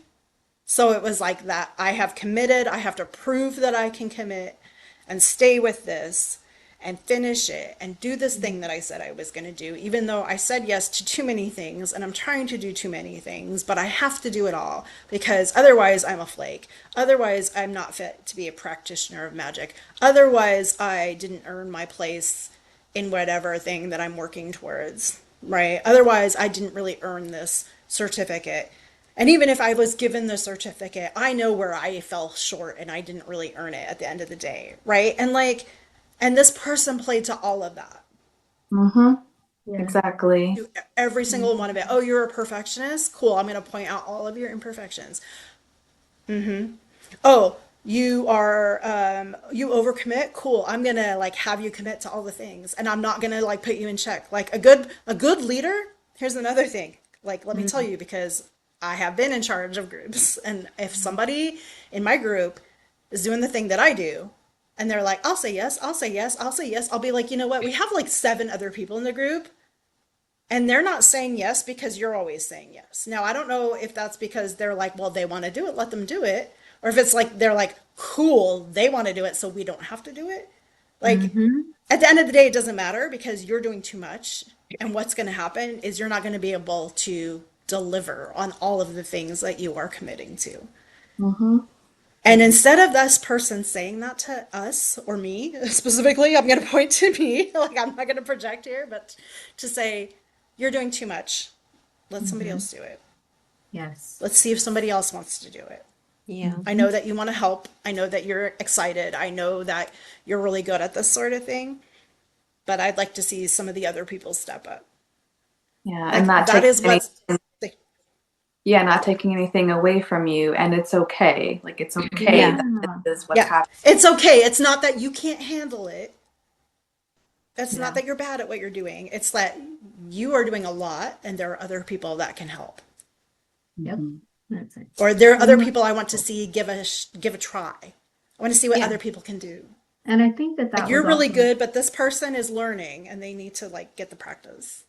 that was also utilized as an abuse tactic because Mm-hmm. when that was something like that thing that you did was taken away and given to someone else, then there was like beef Yeah. between those people because Mm-hmm. they were like, well, I can do this. And it's like, no, like, But the way she did it though was like because yeah, it was a punishment. yes, She Mhm. you used it I can't as a remember handle it. punishment. that. Yeah. Um, there was a Like very you're not doing a specific good job, time. I'm giving it to this Mm-hmm. person. Yep. I can't trust you. And then you're like, oh shit, I failed, right? Like you fall into that internalizing mode of like, I need to do better and I need to do more and I need to figure this out and Mm-hmm. it's a really great way to tap into that trauma of never Mm-hmm. being enough and never doing Yep. enough. And and if you're someone who suffers from that, you're stuck in that cycle of continuously delivering on something that you don't have the energy for and that you shouldn't be doing in the first Yeah. place because Yeah. what the hell? None of us had training to handle some of these things. No, no, there was no training. It was Mm-mm. just responsibility, which was, again, really right in line with my childhood. So I was just laughing because I was thinking about, remember that whole thing where we did that thing where we wrote on our hands, I am enough. Oh I yeah. am And it was, enough. I am enough. And then, like all of us core people like had to do it. Like, you should be leading by example and brr, brr, Or brr, brr, like the brr. mug photos Oh yeah. that we Mhm. took and we are just like Yeah. Y'all, I have to tell you, I have a confession side. I probably have said this in another episode, but sometimes when I'm doing magic, or even just like, because, my path is mostly animist, so like for me, doing magic can sometimes look like I'm taking a walk and I'm noticing nature. Like there is a small or maybe big part of me that feels like I have to take pictures so that I can share this later. I have to like make a mental note of all of the Yeah. things that I yeah, like, and I have to tell like an internal story so then I can report out on what I did. like And value part of yourself. that is because I want to like start writing a Substack or writing a book or whatever, because again, Right. I just knowledge that I want to share. Like I'm not looking to get famous. Like I'm just thinking, hey, maybe other people feel this way or want to learn more Mhm. or want to like understand what this is all about. But it kind of fucked it up for me because I feel like everything I'm doing is like I'm narrating it in Performative. my Yeah. head. I'm like because I'm like I have to write this down because I have to teach this to somebody later. Mhm. And Yeah. it's because of the Performative healing Yeah. where Mhm. yeah, I hate it. we're just Yeah. Yeah. getting into I this feel like that was cycle. taken away from me. Yeah, like I need to validate my The practice. ba- I need to share this out. Like it can't Yeah. just be for me in this moment, in this Mhm. present moment. I have to make sure that everybody knows. And I have to also make sure that I know what the story is so that I can fit that into the curriculum and then prove that the Right. curriculum works and then make a Right. PowerPoint about it. Right. So my PowerPoint skills Yeah. are on point now, I Oh my have to gosh, say. they're great now. I I know don't all use the it little anymore at doohies. all. I I won't have a touch black it. belt in PowerPoint. Me too. I use it all the time for work, so it actually Me helped too. me. It did help. It did help me. I'm not gonna. Yeah. Actually, Like, because I also have to teach at work. your story brought me back to a thing that happened, and I think you all remember. Let's see if you guys can remember. It was me being cryptic. Um, we had graduated a certain level and we were going to the next, but they didn't know what to do with us. Mm. And they're like, oh, we're going to put you in the leadership and blah, blah, blah, blah. And we're all excited because we just graduated. We all got our diplomas and whatever the fuck that was. And Mm-hmm. um, one day, out of nowhere, this new person came in, wasn't there for very long. I liked them. I thought they were awesome. I know we all like them. Um, the and then all of a sudden they were put in the how do we say the leadership group like bloop, like that, and I was like what they haven't even been here this long, they haven't even completed everything, they haven't done all the big like assignments, and we did it all and we were told that we were going to put there, and it threw me off so much because I was just like like I thought there was a system, like what happened. And this was like another moment where I was like, oh, okay, this really is fucked up. Like this is like a cult. Like it's just like there kept being things that happened. I'm like, yeah, this is such a power play. Like they're definitely trying to keep us in our little box. And I Place. think Mm-hmm. I seriously think that they didn't like us. I don't think they liked us. I could be wrong. I don't know. I don't think they No, they liked us, loved but me. They yo, they loved love No, May. me. They they loved wanted to kind of fuck overly me. loved. Like That's a May, different. like I They think there was a loved me. crush. Also a red 100% flag there was a about cults. crush. Yeah, they loved May. And I think I besides the think love they bond, liked like the y'all. love connection with May, but I think for the rest of us, it's like these people are kind of dangerous for me because they got a lot of good stuff, but I don't want to get rid of them because they're paying, but also I can use their Mhm. shit. Like that's the vibe I got. I can use their Yep. free labor, I can use their intellectual property. Let's just keep them in this fucked up little space that doesn't have a name. I'm just going to make up a name. Yes. Okay. Oh my God. Yes. And then it's like, okay, I'm going to put all this high level information in here. Get ready for it. We're all waiting for this high level information. Nothing. There's like Nothing. one It was all copy stuff that you It paste could was like Google article. Scholar. a PDF that we could have just Googled Like we go for to Google, like AI Google ourselves. would have come up with the same shit. And like I was like, what the fuck? So we're like, well, let's just study on our own and make our own thing. And that's what we did. And I think Yeah. they thought we would have failed, but we just blew up the place. And Yeah. everyone was so moved, and I could just see the dismay on their face. Um, but yeah, They that was didn't know just what one to of those say. situations. You Yeah, know they didn't what know what to I say. And I really think, liked about that time period too, though, is like we kind of played the same game back. And I'm We really did. proud of us for Mm-hmm. doing that. Like Yeah. it was like, okay, bitch, we can We play this got you. game. And then it was Mm-hmm. just like we like, kind of were like, okay, we're gonna perform. We literally performed in our Yeah. video. Mm-hmm. And like I think I think they were really taken back by that because They even were. when we left the group, like we did it in our own way. We controlled the narrative. We, in many ways, had the power because everybody liked us so much. And I'm really proud of us because I think that we were just like, okay, we'll play by the same rules as your own Mm-hmm. game. And we beat her at it. At least that's kind of how I felt when we left. No, But Oh because man, the way we left was beautiful. mhm, remember when I yeah, stepped back for a while and then like they sucked me back in with like the, oh well, I created this new level. Do you want to be a part of Yeah. it? And I said, yeah, but I'm not doing any of the leadership shit. I'm yeah, just going to be a student. And that's what I said. And yeah. then I remember you all had a meeting with them and I was out of town with my friend. Which again, I was like, of course you would try to schedule a meeting when you know I'm on this trip with my friend doing this huge thing. Like, we ran across a 6 mile bridge, you guys. Like, you know what I'm saying? I was just like, oh my God. Um, and like, you want to have this meeting. And then I remember you all texting me in like our own Signal group.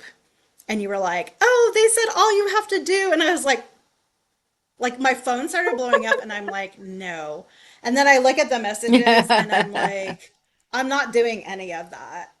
And I was so mad because I just wanted to get home and like get settled and then send my message about like I'm leaving. But then the other three people left like before I could do that. And I was like, they stole my thunder. Because now it looks like I'm leaving because they're leaving and I'm not. I was going to leave already. Like, Yeah. that's such a Taurus reaction too. Like, Like, damn you. I know. I was like, bitch, I told you I wasn't gonna do your bullshit for you. Like I am paying you. I am a student. Like click, bye.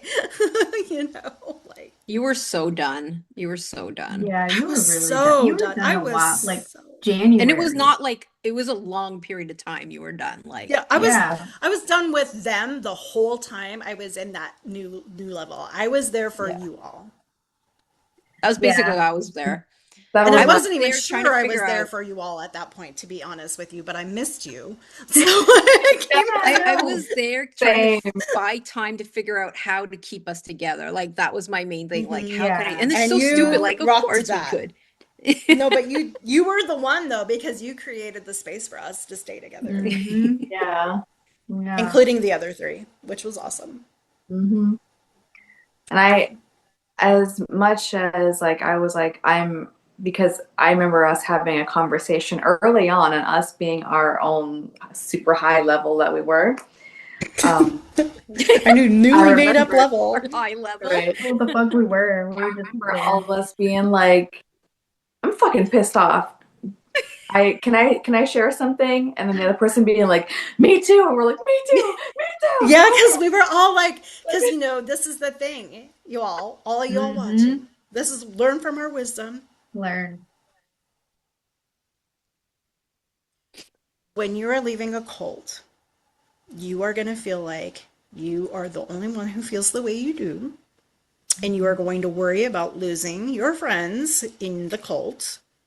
And you are going to worry about being able to speak freely about why you are leaving the cult and what you're upset about because you are afraid that the other people still hold the cult leader in high regard. And you don't want to fuck with that because that's their relationship, right? Even though you think, oh my God, this is awful for you, I can see it. But, if you care about your friends, like you have that, they have autonomy, right? And you don't want to look like a bitch and you don't want to piss them off because you're afraid if you badmouth the person that they hold in high regard, then they're going to cut you out. So it's a really fucking complicated, Yeah. like teeny tiny dissection thing. Mm-hmm. And yes, Nishida. And I remember Julia too, like when I left leadership, but was still in the group. And I was speaking with Julia on, I remember being so careful. Like, I'm not trying to talk shit, but like, All of us. We were like, Yeah. she's a you bad feel this person, way? but Yeah. Meanwhile, Yeah. I'm just contacting May out of nowhere, and I'm like, she's a bitch. Like, you're like, no, May. Nobody's saying like that. just straight up, I'm like, this is fucked. Do you Yeah. remember that, May? Yes, you have a point, May. I Yeah. really think that we wouldn't have maybe even left had we not had our own little small group to really talk about the hard things. Yeah. Because I mean, I felt that way the entire time that I was in the leadership. And Mm-hmm. like, but I was always afraid to like bring it up because I also felt like, well, is it a me problem? Maybe I'm the Mm-hmm. problem, because you start Right. internalizing it and Mm-hmm. like I just need to be grateful and all of that. But I do feel like once we started having our own little thing, which is why cults will usually, for the most part, control the group Yeah. setting. But I Yeah. think because they were so exhausted, there was so much going on in their personal life, they kind of just forgot about us. And that was like the best thing that could have happened to us because we were a little catalyst group and we were like, ooh, let's do our own thing. And then we started talking, started having really personal conversations of like, I don't really like how this person is treating anybody. And I feel this way. And then we're like, I feel this way. And I feel this. Yeah. And then when the other three who we won't name, but like another few people who left who had been with the group for a really long time, that's when I think shit hit the fan because we were, there's something wrong here because these people have been here way longer than us. And what? Like it just happened out of nowhere too. Yeah. And we started to question things. Yeah, and I think there was a very specific moment during that where they had left, and then May, you just left, and then the rest of us were like, okay, we're leaving. But there was a time where we still had paid for plenty of time, and myself and, well, I'm just gonna say because we're all talking about it, but Veronica and I were in one of the trash talking of other individuals that had left, and they were saying some really horrible stuff about these people that, Blatant lies. yes, Yeah. that were just talked about like they were amazing like 2 days before and all the way prior to that. And someone who worked, few people who worked very hard, and some of their stuff is out there and credited and everything. And they spoke so horribly about them and made up these horrible lies that I know for 100% fact was not true. Yeah. And I was like, okay, you know, obviously in some cults, in some situations, it is not safe to speak out. It is not safe. You know, there will be threats on people's lives and families and things. You know, there's many situations where you can't. But in this, thankfully, it was a situation where I felt safe. And I think we all did to be like, okay, well, we're going to leave. But before we leave, we are going to say why we're leaving. Oh, yeah. I don't need everyone in this community to be told these type of stories about me after I cannot defend myself. And so we all control the narrative. Yes, we did. And I think I love that. That was us playing the chess game right back. Yep. I love that. Y'all were like, I'm up in the chat telling you exactly why I'm leaving. Yeah, Yeah. I was like, I've had such a great time. Thank you so much for teaching me. And it's like, bitch, you And you know can't what the say best anything part bad is? about me. The best part, we wrote these all out carefully the night before, like a late ass. We all reviewed each other's thing. And then the day we left was on a fucking like initiation ritual that we were supposed to be a part of. I forgot about that. Oh shit. Oh my And gosh. we knew for a That's so fact punk rock. and we knew for a fact that they're gonna be busy bathing. So we're like, well, this is the time, bitches. So we're like ready to we were like ready to drop the bomb. All right, let's do it. Let's drop the payload. And we went to every freaking chat. We went And to we just every copy chat. paste, drop, And there drop, were a drop, lot, drop. you guys. Boom, boom. There There were were so way many too many. chats. Yeah, There, all there the were chats chats. within like the school Chat. itself. And then there were Imagine the chats. Discord that you can never keep up with that was just for Yes, that. because there were Plus the chats like Signal chat. in Signal separately for the leadership Yeah. Yeah. and for the different levels of leadership. Yeah. Yeah. We did it And everywhere. and then after that, everyone was like, "Oh, we're so thankful for all the stuff you've done for us, and da da da and da da da, and all this and all that." And then, boom, like I said earlier, we had all paid for a certain amount of time. The three of us were kicked out. Yeah. After everyone was like, "Oh, thank you, so and so, thank you, so and so, thank you, so thank you, Nishia, thank you, Julia, thank you, Veronica, thank you, thank you, thank you, thank you, thank you, thank you, thank you." Bam, we're gone. So But you know what was so important about what we did, I think, is even though we left very amicably, like we basically bombed their ritual, but what we did, and I like part of the reason why I wanted to do that is one, control the narrative, but two, is kind of like a little I don't know if you want to say olive branch, but like a little something, a tether for Diplomatic. anyone who's not certain Hmm. to grab on. Because if you're smart, Mm-hmm. you know, how many of us left? That was like 7 of us.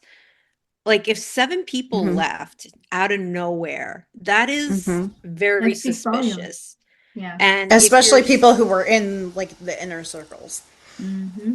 so, and these people were very heavily involved in the way things were working there, and were really involved with the people there. And what really touched my heart were there's so many people that came looking for us afterwards, and they're like, oh my gosh, I was certain there was something wrong with the place, but I couldn't figure it out if it was just me. And thank you guys so much for doing that, Yeah. because We're like, you know what not I just mean? you. And there was people coming in like, a year later too, that came to us, and they had like heavy trauma. And so I think, if there was anything, I feel at least there was a couple people that we help inspire to leave too, Yeah. Yeah. so Yeah, and like I was thinking about one person in particular, and I don't know what happened to this person, but it was one of the people that was talked about a lot in the Mean Girl chat. mm, And the leaders still asked them to keep making presentations and talking. And I'm like, and I thought, Right. yeah. I why would you do that? Why would you keep doing that? Like, I mean, if you want them to get better, then you have to like give them feedback. Yeah. And you Yeah. have to, and then don't talk shit about them to other people. Like if you really are Yeah. like there to like help them build their skills or give them experience, don't just put them in this thing and then set them up to fail and never like really give them any feedback. And there was just like this, and this is what I loved about like the whole how like when we did our project and we blew everybody out of the water because they were so stunned. And I feel like had it been like one of our little secret higher level rituals where they weren't performing in front of a bigger audience, they might not have been so gracious to us. But because they had like all of their little paying customers, they had to look all, wow, see, the program works. Hmm. You With know, my help. Yeah. this Oh, was, my yeah, I experience. did this. I made these people who they are. Yes. And I really think that they underestimated us, which they shouldn't have done.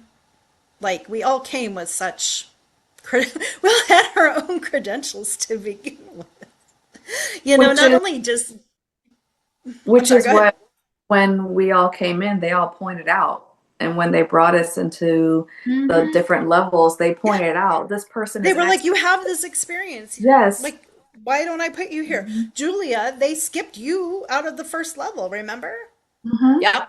Like, I you've didn't even been do like the with first the. level. No, you didn't. Like, you had somehow magically signed up for the second level, and they're like, that's fine, you belong here. Yeah. Which they probably meant, like, you're fine, you're paying the higher level. Yay. And I was like, but I Right. want to see what they did in the early level. Like I missed out on that. Yeah, Hmm. you didn't, though. It was basically the same thing. Yeah. It's so Little crazy. puppy friend. I, I Yeah. I think about all the shit that she talks about other people too, and most of those people were very loyal, I think, Yeah. Yes. for the most part, to either the program and or to their chi-chis. And I think the reason why that always pissed me off so much is because like I was that person. And I'm like, God, how many times has this person talked shit about me behind my back? And Oh why yeah. am I still Before I got here. yeah, like, and why am I still putting up with this? And I think that there was a little bit of self-hatred there because I was just like, I don't know, like I was just stuck in this cycle of taking abuse, Yeah. when I Yeah. should have left. And that's once again goes back to the anger, but I also feel like if you are in any type of group setting, whether that's a community, a family group, a corporation, a work environment, if there is a lot of shit talking and then love bombing at the same time, that is a huge red flag that there's Yeah. control and manipulation going on. Or if there's like a good kid and a bad kid. Yeah, like a Yeah. And I scapegoat. say that as the good kid. Yeah, you were the good I'm kid. both. Mhm. So, but Yeah. yeah, it's yeah. And I think another thing that I always get hell bent on is like, I'm a huge horror fan. I love horror and I love cult horror movies. I think they're so cool. It's so much fun. And some of the first films that I was exposed to as a kid were cult horror films because my mom grew up in the church and she did not want us to grow up that way. I remember watching Poltergeist 2 and my mom telling me this is a bad person. Like this is a person that uses religion for evil. You have to watch out with these types of people. So cults have always been cultivated into how I can perceive group dynamics. But I was so mad at myself that I still fell into it. And I wanted to share this quote because we found Yes. an article from a counselor. It's a counselor who wrote this article, and I thought it was really important to share because I was feeling really guilty. And because I'm like, I know I'm not a dumbass, and how the hell did I get here? And I know all about cults. So I just want to share this. I hate reading to people, but I think it's really important to hear. I agree. It was really good. Yeah, most people would probably say that they can spot a cult from a mile away. As a mental health professional, she can say that it is not true. No one intentionally joins a cult. People assume that a person must lack intelligence or be gullible. This is also not true. Cults often target smart and successful people and use emotional manipulation to get them to join. People join a group or enter a relationship for a variety of reasons, including meaning, purpose, and belonging. And so I think oftentimes cults, or you find yourself in a situation of cults, it's because you're trying to look for connection. You're trying to meet other people and you find that connection and you can't take that away. You can't take those real connections away. But those connections don't negate abuse. And we have to talk about the abuse and we have to be vulnerable about the abuse. And if you're experiencing it, it's probably not just you. You have to talk about it with other people in the group. And that's where gossip can be very healing. That's where chismet can be very healing. That's where tea can be very healing because we need to Agree. talk about it and expose people. So that's just good to say that. Yeah, no, it's true. I agree. I wanted to ask a question, but I want to just check in. May, you're good if I ask questions? Your energy, you're good? Okay, good. Because I know May had a long day. Yeah, I have. I know it's up against my hard stop, but I think yeah, I just we're want to trying. respect your energy. I appreciate that. See how we have boundaries? See how we have healthy boundaries in our little Right? dynamic? Yes, people. Um, the more fucked up you are, you're probably really healthy. No, I'm joking. But there's probably a lot of truth in that. I was going to talk about, and I think this is a really good one. I really want to get vulnerable about how it feels after you leave and the void. And like, even though the place was shit, there was things that were really good. At least for me, there was certain things like I love routine and having a group to practice a routine that was involving witchcraft. That was something that was hard for me to lose, Yes. you know? And I honestly couldn't even touch anything magical, astrological, um, spiritual, psycho, whatever, like whatever. I couldn't, anything that was not just like, if it wasn't mundane, I didn't want to hear about it. And I literally, as soon as I left, every book I've had from that person, everything I've ever done for them, files, pictures, physical work, um, I'm scared I threw out some of my favorite tarot by accident. I'm like, crap. Jewelry, whatever. I threw everything out. Mhm. I like cleaned house, maybe a little too extreme. It's probably like my Virgo rising. We get a little extreme when we're really pissed. We just cut shit out. Probably Pisces. I don't know. But yeah, I threw out a bunch of things and I was so disconnected. And honestly, I think I went through a little bit of a depression for a little bit.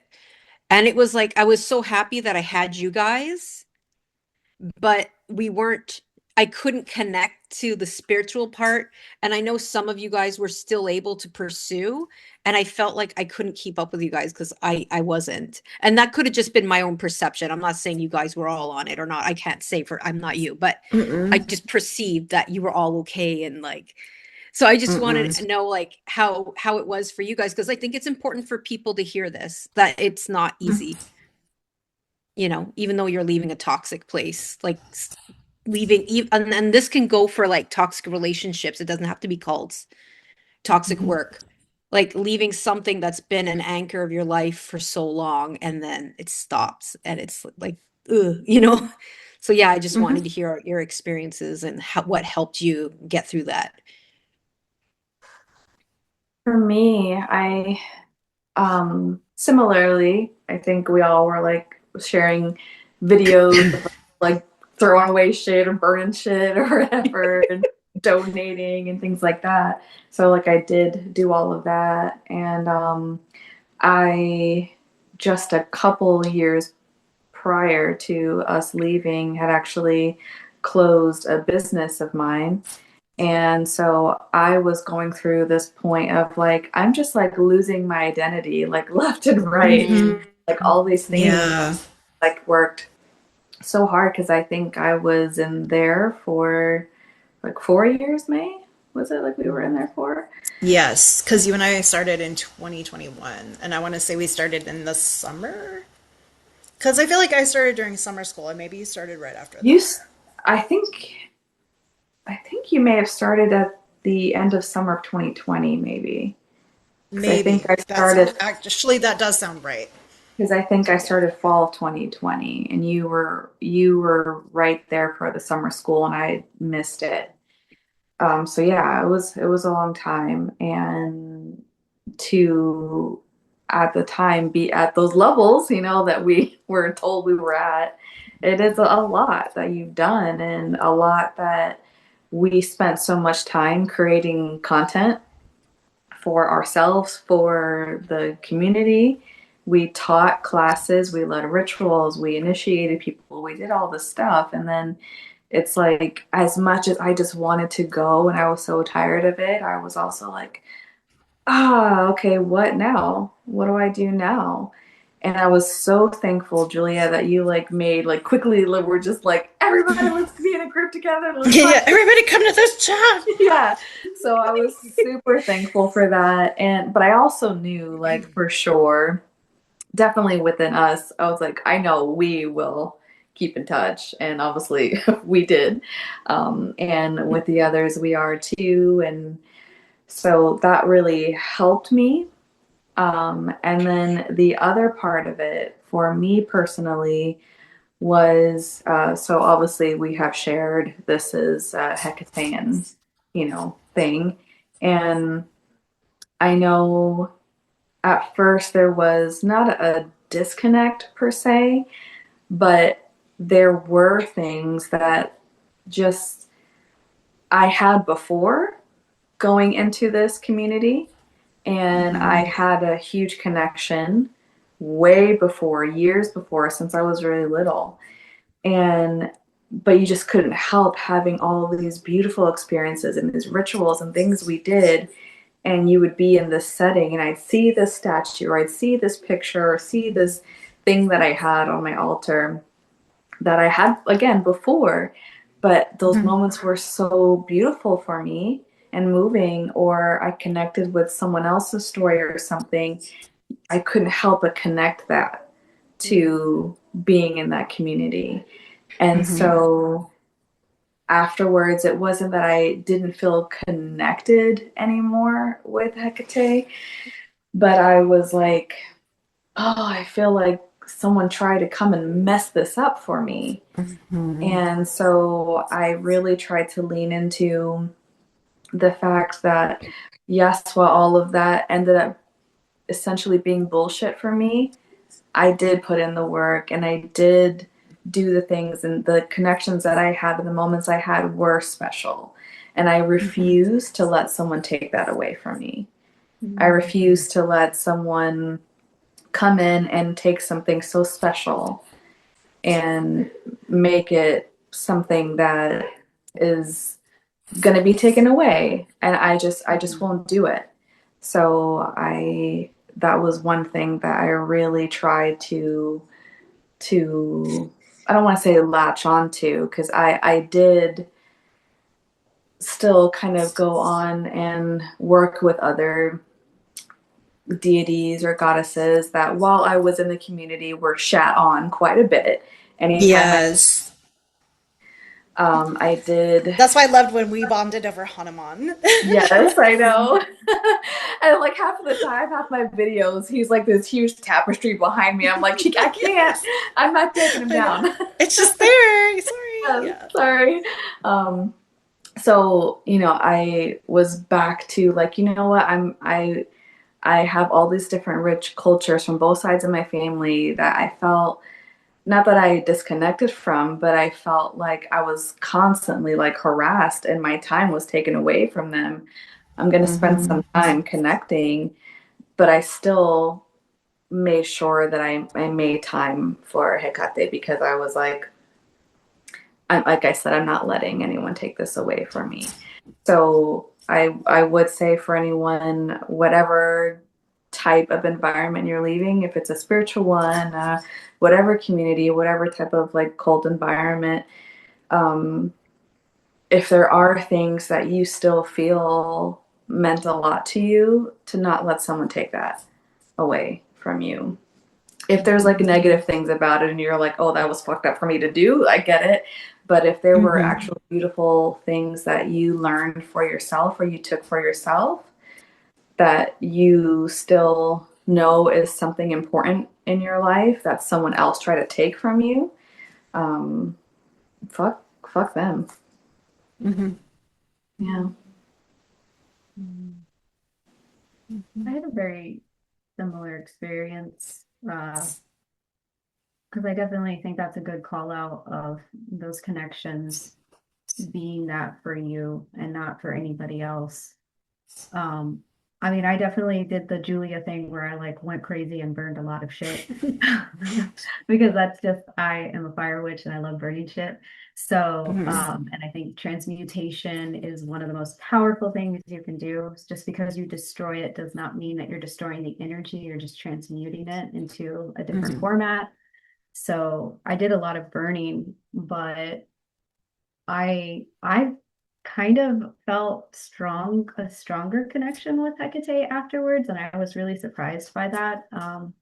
I felt like this entire experience was, and this is gonna sound so love and light, whatever, but like it really, I really felt like I needed to experience everything that I did for the bigger picture of my life, because it was really this cult that, I mean, there were so many things that I did in it each year that kind of got me closer to a more authentic version of my own life. Like I left Texas, which was something that I wanted to do for years, but felt like I couldn't.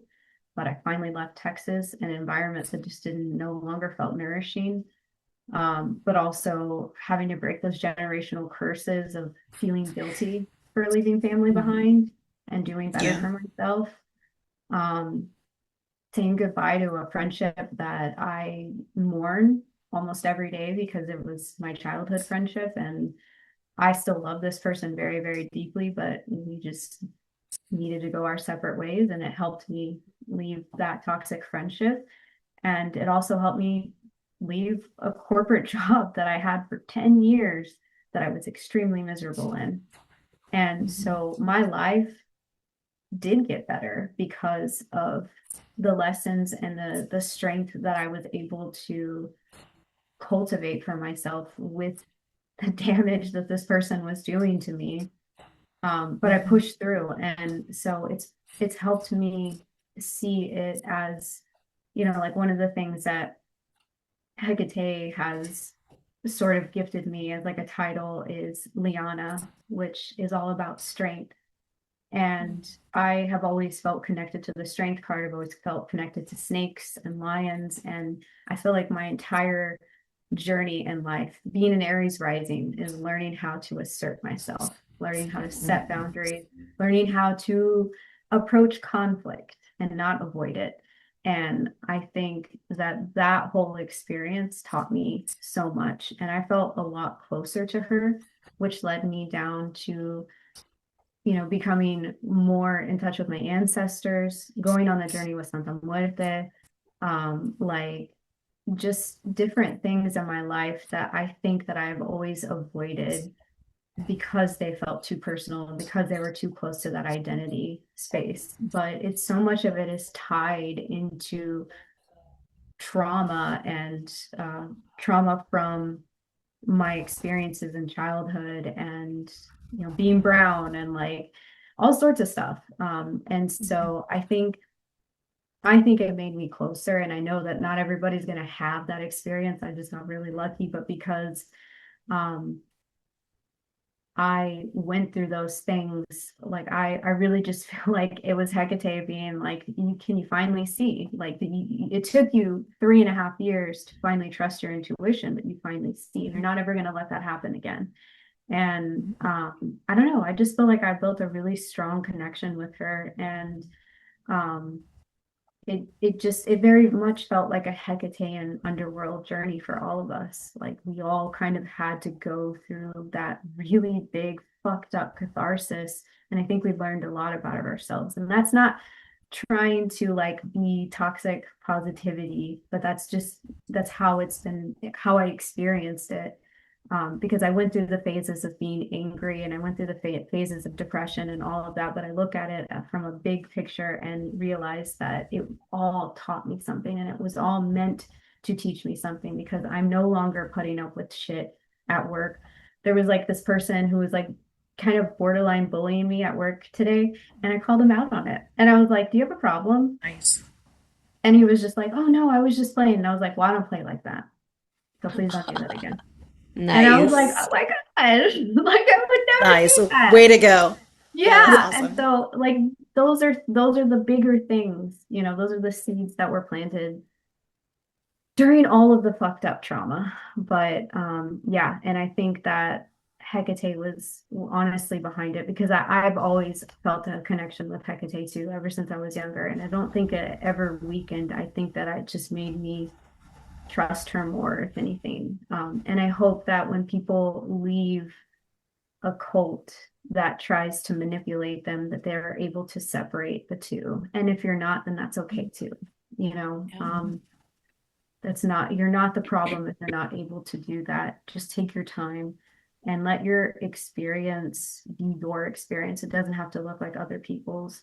Um, and if you're angry and you want to burn it all down and you want to completely change everything, go for it.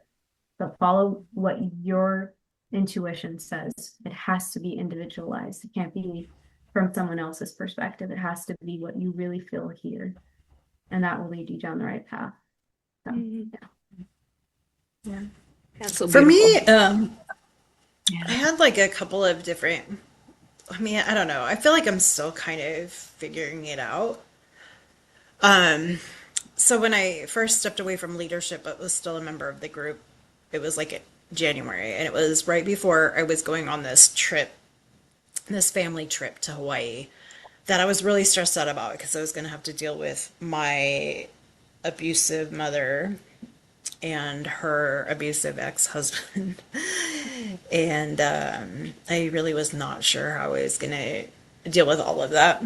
And a lot of really fucked up things happened, but I found an ally in my brother-in-law, which was really cool. I mean, my siblings are very strong allies too, but sometimes like when somebody from outside the family is like, that is fucked up, or somebody Yeah. says, no, I see how she really is.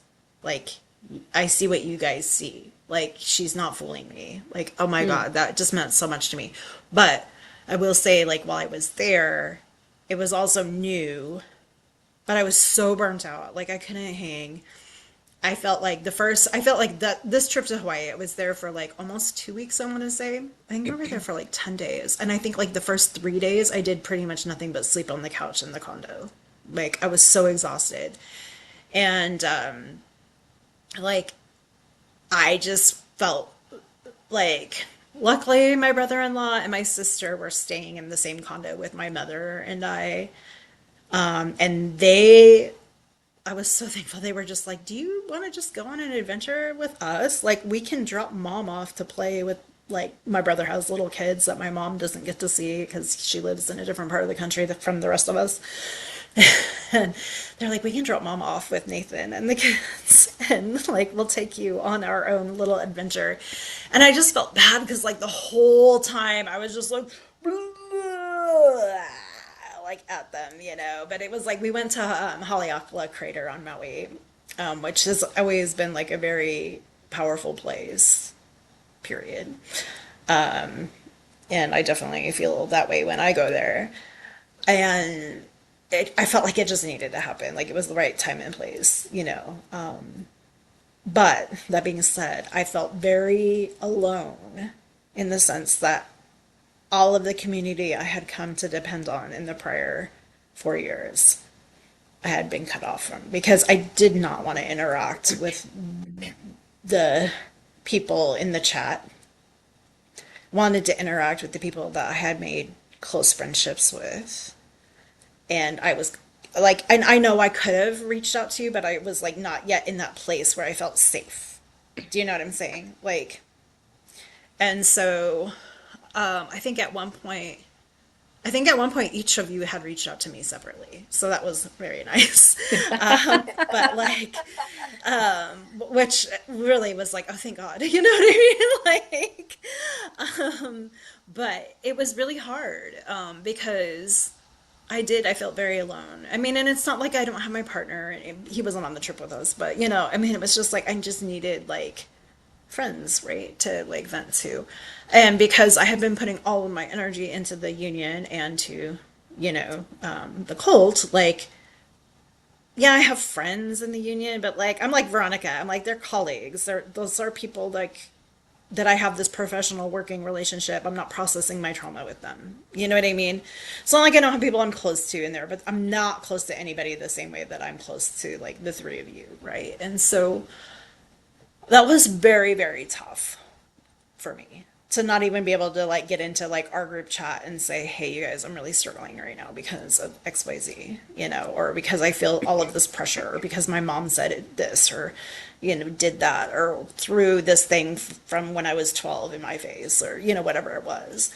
And so that was tough. And then when I came back, of course, you know, and then left again, I will say that the thing that is still tough for me is that it is very hard for me, and I think I'm finally starting to do it, but it is very hard for me when I do connect with Hecate to go, is this me or is this what I learned in the cult? Is this my relationship with Hecate or is this their lens of Hecate that they made me connect with? Because I did feel like we were only allowed to connect to Hecate. We're only allowed to talk about our connections with Hecate. And it was only the specific aspects of Hecate that were pre approved. There was, Yep. whatever, 13 of them or whatever. And it's very funny to me that, like, as I'm kind of starting to explore a little more, because honestly, like, before I came to the cult, I never really, like, focused on epithets that much. You know, like, I didn't really, I just was like Hecate everything, you know, Hecate. And I've spoken about this before, how I kind of see Hecate and Kali as very similar, you know, in the Yeah. way that I see them and how I relate to them. And that was one thing, like, I felt like was sort of okay accepted as long as I related Kali to Hecate in the right way. And so I was able to kind of maintain that thread throughout, but then I was like, I need to start seeing them differently. Like, I need to start relating to them differently. I need to start doing, like, RT and, like the right kinds of things with Kali, and I need to do different things with Hecate, right? Like, and so, yeah, it is still very hard Yeah. in that aspect.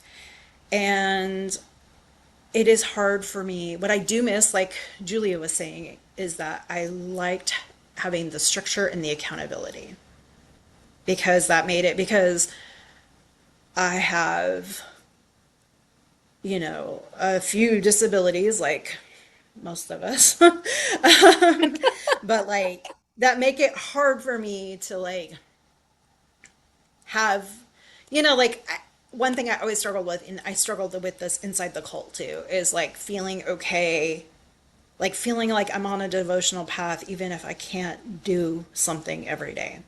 And to have to do something in a certain way every day kind of took the decision out of it for me, if that makes sense.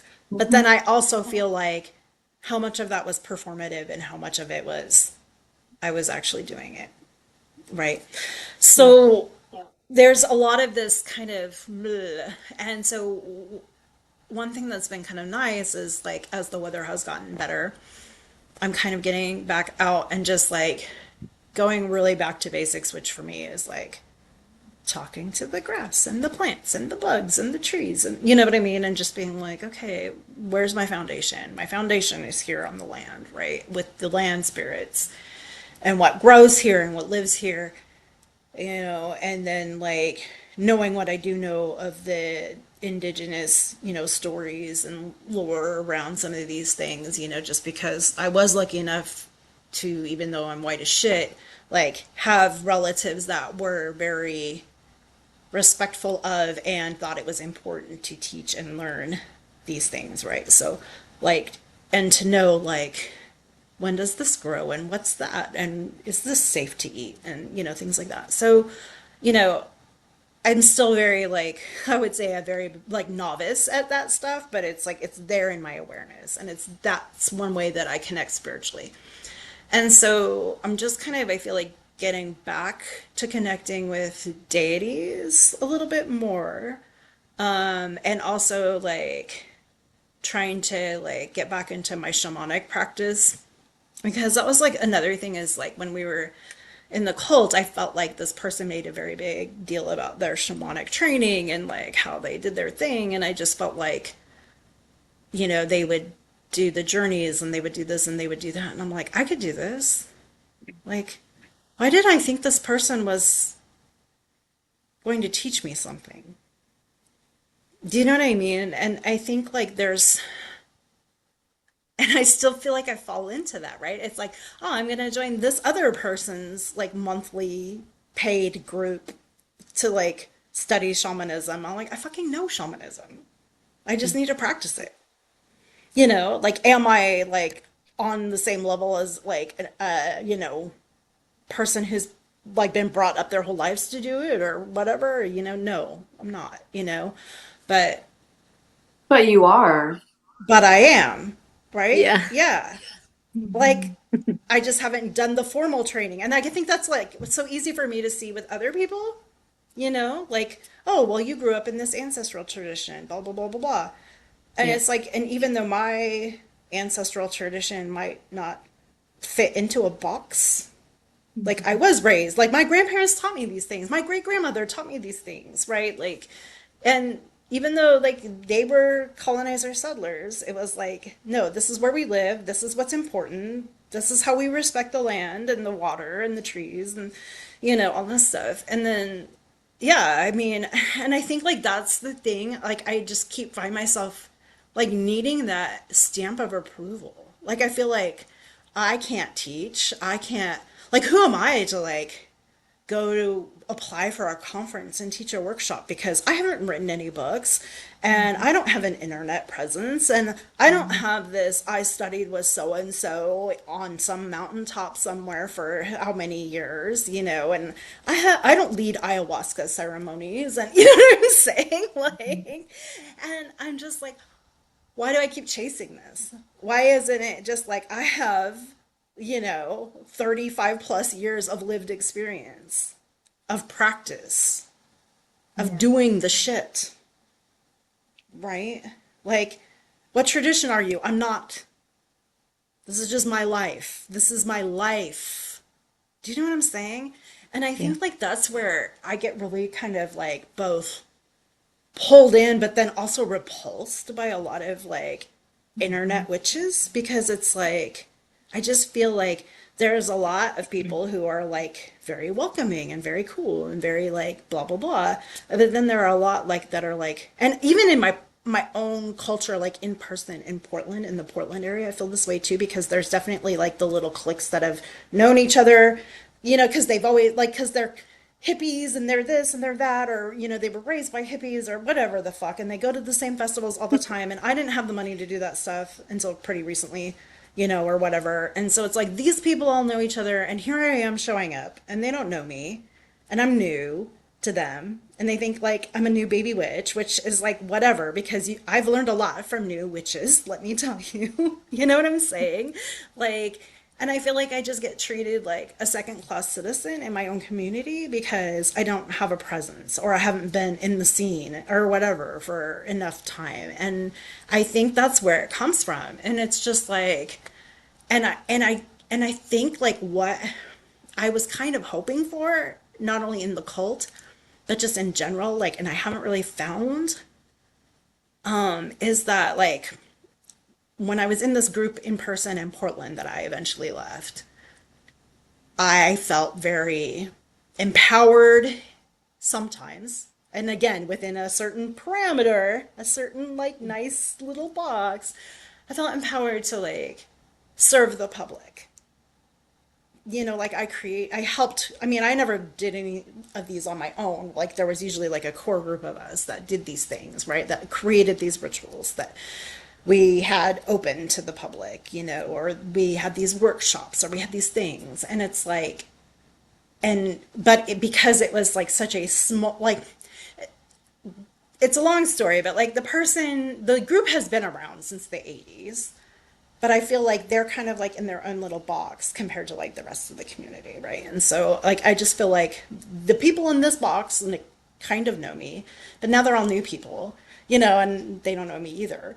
And it's like, and nobody else knows me, and I just miss like that outlet. And so I think like what I was hoping for is because I'm very used to like a more open, non-hierarchical coven structure because we have a lot of those here in Portland. Like, and because the group that I was in for a long time is very much like based in the reclaiming tradition. Like, they're not a reclaiming group, but that's kind of like where a lot of their like structure comes from as far as rituals and magic go.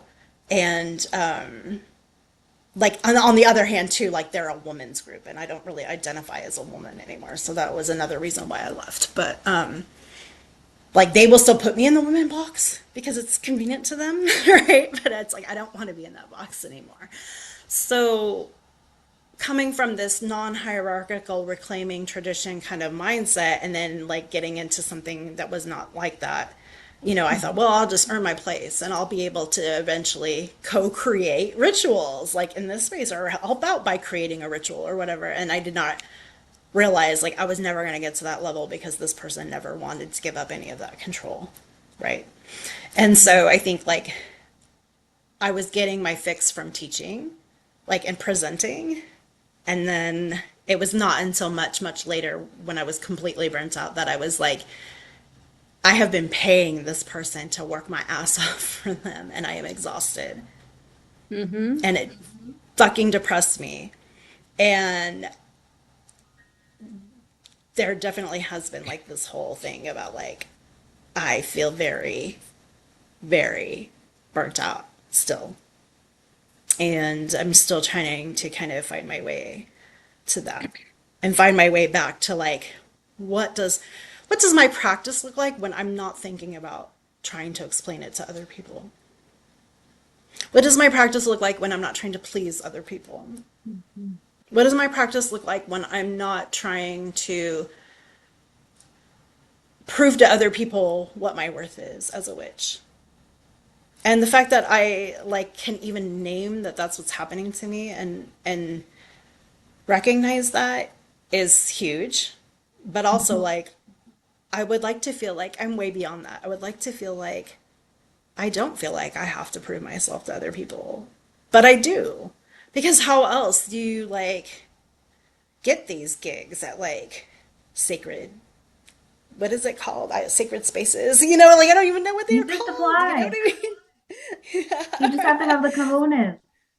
I mean, but that, yeah, and I think that's the thing is like I'm just afraid of like, who are you? Who the fuck are you? And then especially, you know, when I said, you know, I think I've told you all about how like I did teach at a local conference that was similar. It was like it was like in a hotel, and we don't really do those out here. We just go camping, which is silly because a lot of people can't go camping or don't want to. You know what I mean? Like because physically, you know, it's hard for people. And yeah, I just felt like at first I felt very honored. I was like, oh wow, like this person thinks that I have something to share. That's awesome because they invited me. And then I kind of felt like, no, they needed to fill a space and they know who I am. Like, I know a witch here. Let me put them in this space. I mean, that's, I don't know. And maybe that's just my own perception. Maybe they have a very different story to tell about that situation. But yeah, anyway. So, long story short, I don't know that I have. I don't know that I have processed or moved on or healed or I don't even know like where I'm at about all of this. Like I will say I don't think about the cult that often. Mm. Sometimes it sneaks up on me. Like I open my phone and I tried to do a Zoom background because I don't use Zoom very often on my phone anymore, and it had like all of these Zoom backgrounds from the cult, and I was like, oh shit, I should probably go in and delete those. And it really like I mean it felt like a gut punch. It was like whoa, you know. Yeah.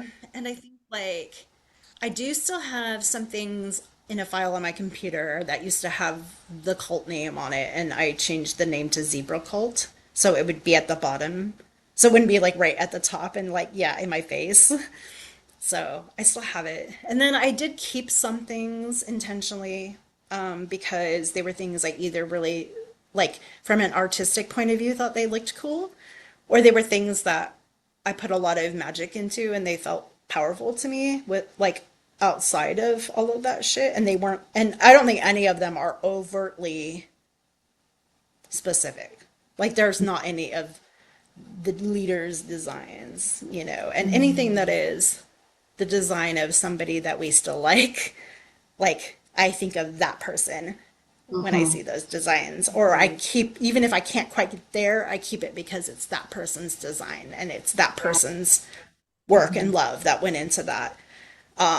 So if there is anything that was made by the person that we love, that's in there still. But yeah, I did, it took me a while to throw things out, but that's how I am anyway. I'm very sentimental with objects. Like even objects that aren't mine. Like if I go into an antique store, I can pick up an object and be like, oh, this feels like home and family or something like, you know what I mean? Like I have to have it because it makes me feel like home and it makes me miss my grandparents or something weird, you know? Mm-hmm. Even if it's nothing that they ever had or I don't know. But yeah, so it took me a while, but I did get rid of things. Most things. Yeah. And I think the computer file I probably eventually will get rid of, but it's like I haven't really wanted to take the time to like go through and see what's worth keeping in there, if anything. And I haven't had like the fortitude to just throw the whole file out. So it lives as a zebra cult file in my computer. Love it. That's what you named it to keep it at the bottom. Yep. So smart. Zebra cult. Yeah. Thank It might you. end up being zebra cult. Yeah. Seven S. It has seven Z's or Z's, as the case may be. That was like it was really interesting hearing all those different perspectives and Like I realized for myself, and I think May you relate to this, is we're slow processors. So when the event happened, I got the biggest adrenaline rush, cathartic experience ever. It was so good. It was like a massive orgasm almost. And it was amazing. And I just like, I got so angry and they just threw everything, burned shit. Like it was insane, like everything. No thought about consequences of how I was gonna feel, and I can't find a bunch of my favorite cards, and I'm really scared I accidentally threw them out in a fit of rage. I have no idea what I threw out at this point. So We'll it have to felt take really good. donations and like ship something to you, like I know they're for so Christmas or bad. something. I'm like, my favorite cards. And yeah, it's so bad. And they were really like they've been with me for some of those cards are go way back like 2012, Mm-hmm. 2013. Mm-hmm. Um, so I was really sad about it because I have such a relationship and rapport with them. So it's like, Yeah. oh yeah, I could buy it, but it's like ugh, those ones. And Mm-hmm. you know, I think also it was like a time of rebirth for me, creating those channels for us to all stay in touch as well as the other people. And it was just this amazing, like, enlightenment period of my life where it was like just trashing a bunch of shit out of my life and bringing in new stuff. And it was amazing. Mhm. Um, and so it was just a lot of like really very fiery energy, very like go, go, go, go, go, do, do, do. And then my life, like I have a lot of kids in a very wide range of ages, and s- some with disabilities. And I think what happened is um I didn't realize I wasn't really looking at craft or spirituality anymore. It didn't click.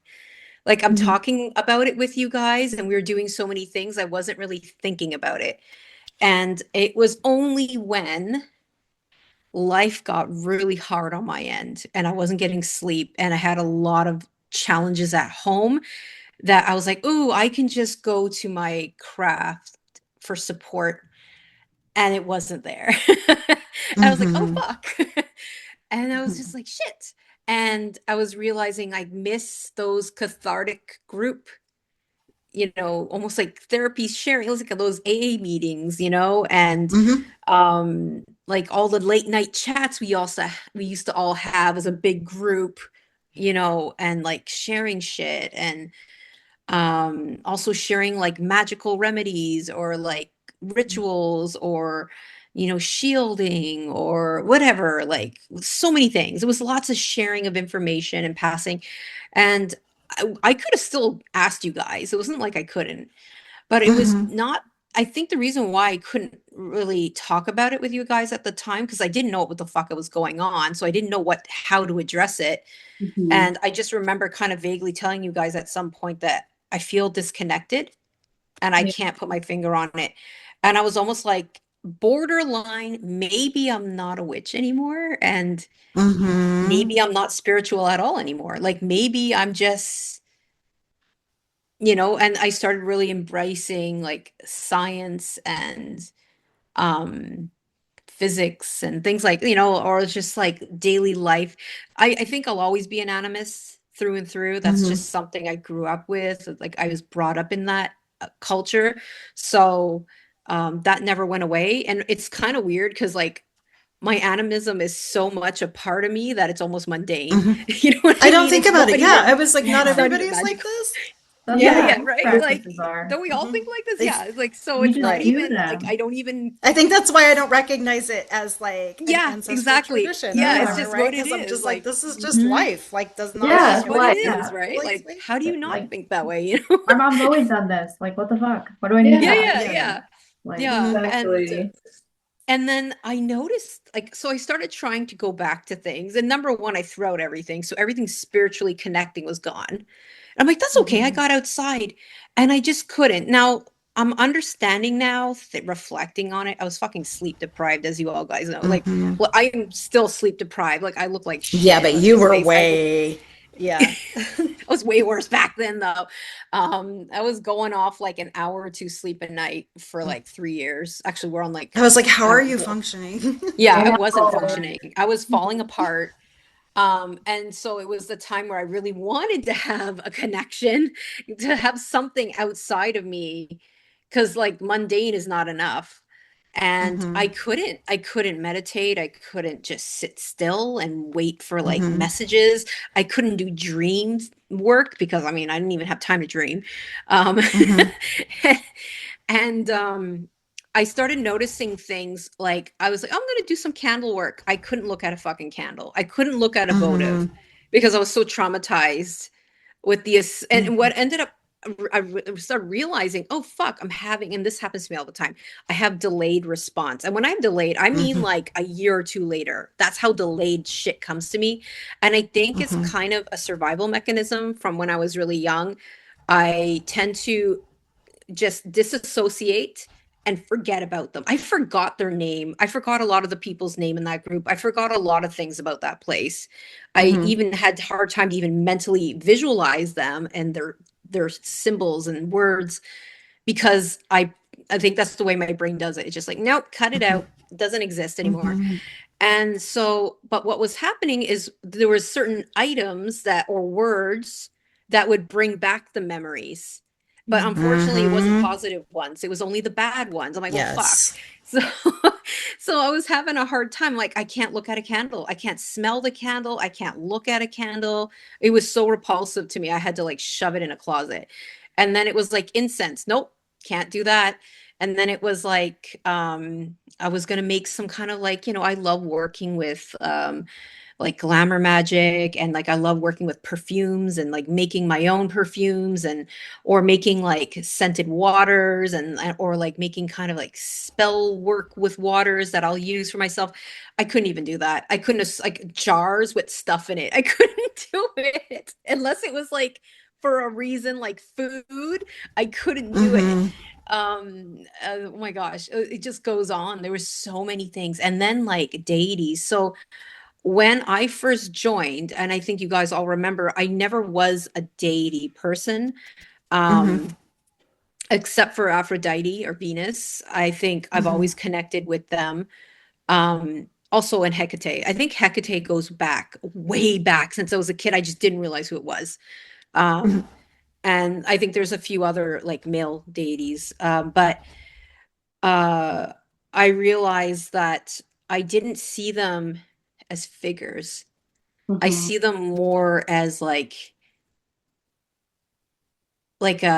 a truth, like a universal Mm-hmm. truth that's all like a Mm-hmm. primordial truth that's always there in the Mm-hmm. universe. Me too.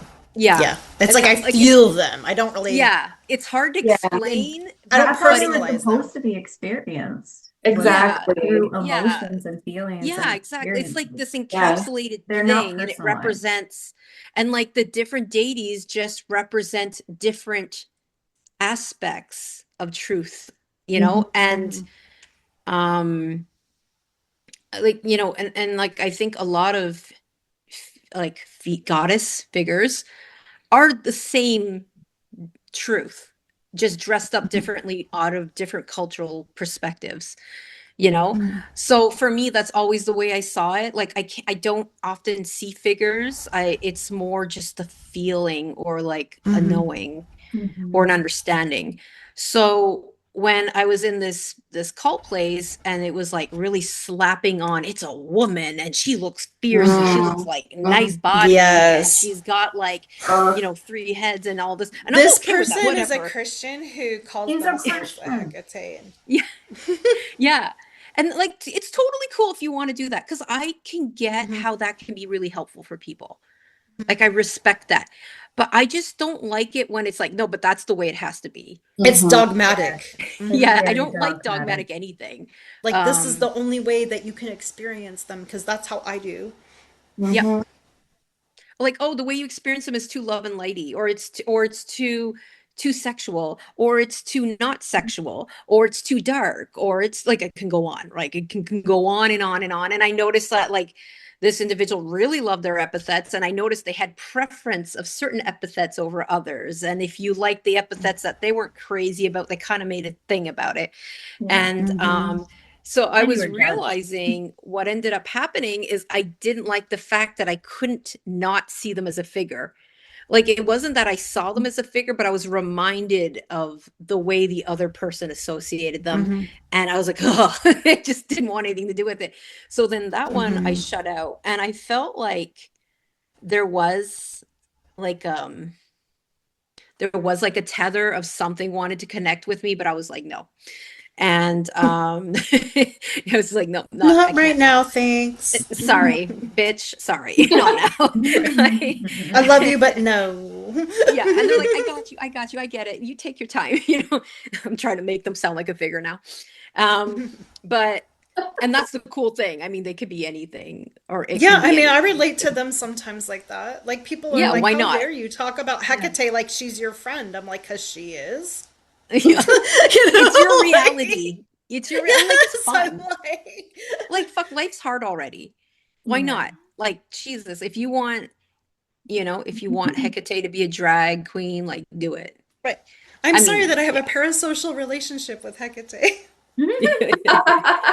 But that's your own experience with that Yeah, energy, right? right. And but the point is we're not being dogmatic or gatekeepy, or like this is the Hmm. way it has to be, right? Like, you have to, Right. and like we all understand the general, like, what the important essence of that deity is, like what is the, like, that's important, like, aspects of it, right? It's Hmm. just the way you want to see it or color it or like make it look for yourself to help you connect, is that's your personal journey. So Mhm. I found, like, at that time I wasn't able to connect with anything. I wasn't able to connect with divination at all. And like nothing was working. And I was just like, well, fuck. And I was just really enjoying hearing everyone's, like, things they were learning and doing, but I just felt like I couldn't. And I Hmm. realized, you know what? This is just me going through the process of just dealing with the shit, because I've been Hmm. delayed. Like, everyone's been dealing with it for a while. I'm just starting. So I'm just gonna have to get through it. That's all I can do. Hmm. So, and I was just like, all right, well, I'm just gonna deal with it. And I dealt with feeling like shit for a while. And I did things like, how about I can read some, witchy books, and like some science books and some romance books. And so, Mhm. like, I just read a lot of different things. I read so much during that period, which I think was really good for me. Mhm. Especially like things that are fictional were so good, especially like I went through this crazy like fantasy phase, and I think it Hmm. was really good to like build up my imagination again, because I think it's really important to Hmm. have imagination with Agree. spirituality. Yeah. Hmm. Actually, in many facets, like even Hmm. just problem solving and Hmm. exploration and discovery, you need imagination. Like, you need to think of the You have things to that haven't have, been yeah, you thought. have to be able to imagine a possibility that's different from what you are Yeah. currently Yeah. experiencing. Hmm. Yeah. And I really feel like a lot of my imagination was kind of zapped out of me. I'm not trying to make it all that person's fault, but I just feel like Hmm. the environment facilitated that for me. Like, it Hmm. was just like, well, this is the way things are. Like, oh, we're all being Hmm. individual, but you're not. You know? Yeah. Right. You are enough, but you're not. You're not. But So not it was really. just like, it was slowly helping me get in. And then, I remember I was kind of starting to, oh, sorry, I heard an echo. Starting to get into like connecting. And then that's when we started talking about, we have so much shit to talk about. Maybe we should do a podcast. And we were all like, yeah. And I think we all probably thought like, yeah, it's lofty idea, but somehow we fucking made it happen. Like, we just Yeah. stuck to our guns and did it, which is so awesome.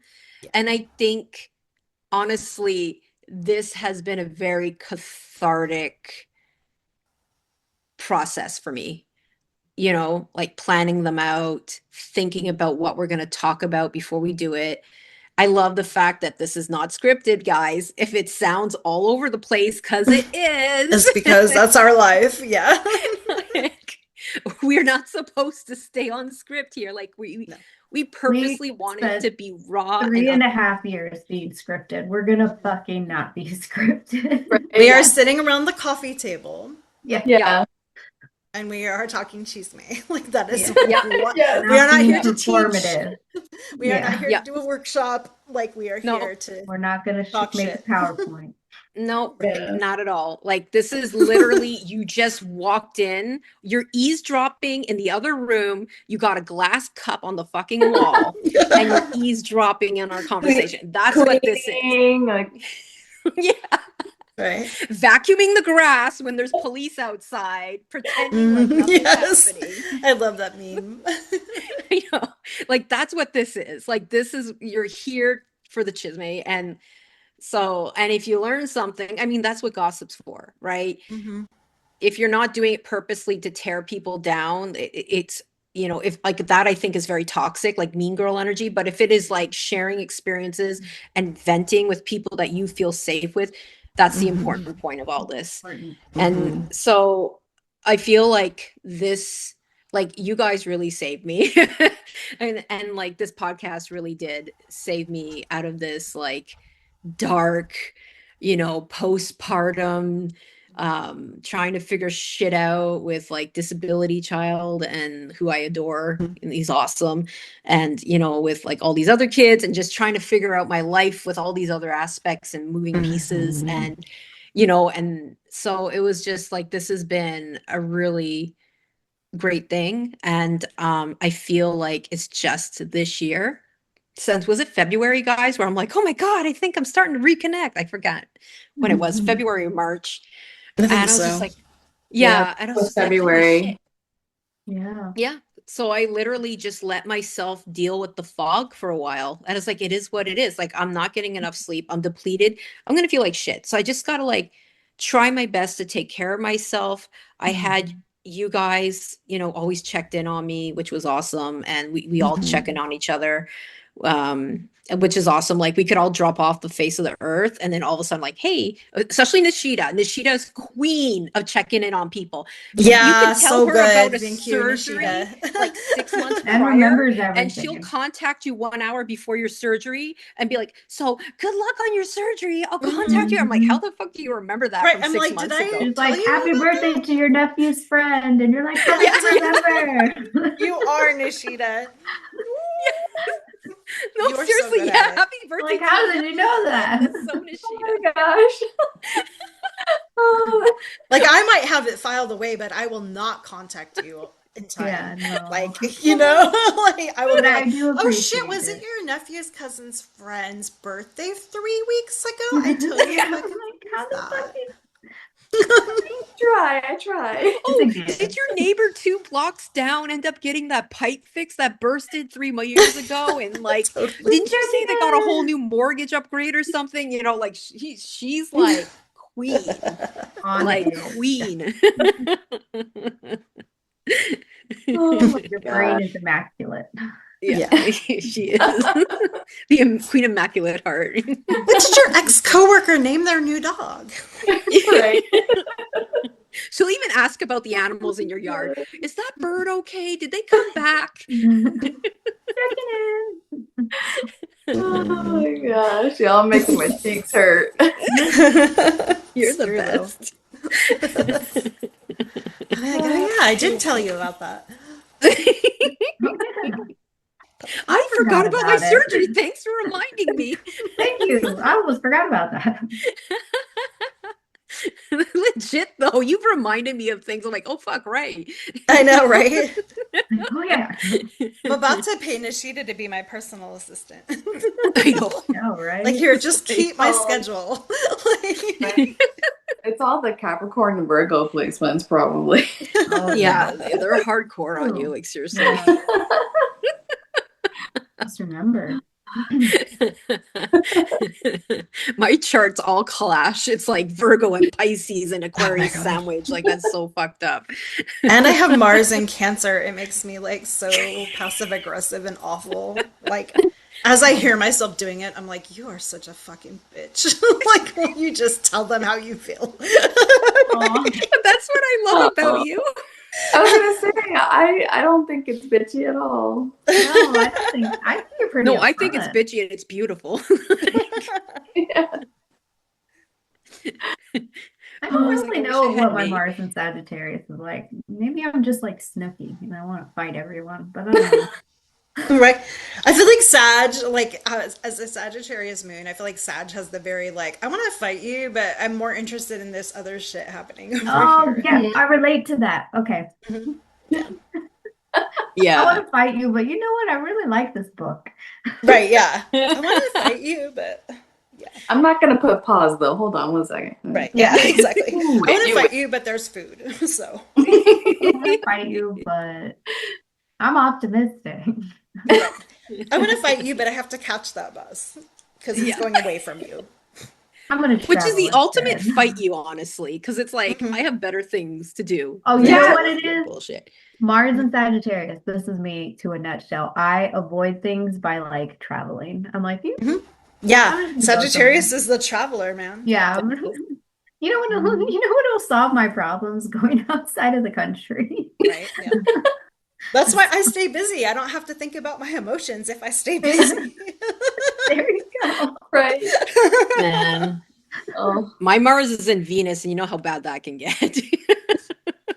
Mars and It's Oh all my like, oh, goodness. hey guys, what? Right. Just lots and lots of passion. Yeah, lots of passion. Destructive Like passion, though. like who was it? Veronica that had someone treat them like shit, and then like Nishida and I came in like blazing swords, like ready to Yeah. cut someone down. Right? Who do we punch? Where do they I thought I live? was overreacting. I thought y'all were gonna be like, yeah, you know, you did the right thing. And they were like, Dad. Yes, I was like about to be Freddy Krueger and go through the Yeah. phone with chancla. Like, oh, Telling you, From the man. south and the north, you were covered, girl. yes. That's true. Meanwhile, my Sagittarius ass was like, they're not worth the time. Yeah. Girl. You Right? were busy off doing stuff, and I remember you came back and you read the whole thing, and you just had like the best stuff to say. Like, Yeah. damn, like, yeah, yeah. You were like the dessert at the end, like the best Yes. heady shit to say. For audience members, we are talking about a situation. We're going to name names again because we're going to go down that road, but we are talking about someone, of course, in power who abuses it and had another experience, except this time I was able to identify it and then I talked about it and then we all talk shit about it. So, And then And I we was all like, shit anyway. talk for a day. you know Yeah. what I think about that person? Oh man. May has this talent of cutting people down and they don't even know they're being cut down. They think they're being complimented. You know what? Maybe you could start your own thing. No. You know what I realized though? You know, like, because you know how, you know who that started the new group, right? That left when we left and who shares the same birthday as I do, but in a different year. Well, their moon is in Scorpio, but my moon is in Sagittarius. And I was like, well, but that's why we're a little different. But then I realized, like, my moon is only in like 2 degrees Sagittarius, so there's a lot of Scorpio influence there still. So it's like, yeah, it's like, uh-huh, Yeah. the 5,000 watt phase. I'm Yeah. gonna file it away for later. Hmm. Yeah. Filed Yeah. that away for later. But I gotta go catch this bus away from you. Yes. Oh man, so Shall we good. draw cards? Yes. Yes. So what cards are we using? Well, I'm using one that, I had to buy when I was in the cult. Yeah, I have a cult classic. Same. We are all using. I do Blade of actually the like Cult. this deck though, which is funny because I think the person who suggested it decided that it was not right for them. But we got some good things out of that place. I mean, We did. we got Yeah. some. Like 500 tarot decks.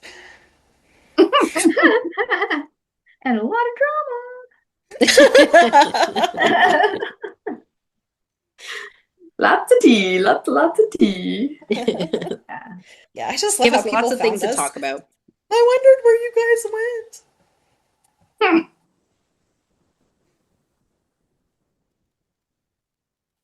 Oh, this is really cute and beautiful. I don't know why I say cute, but really nice.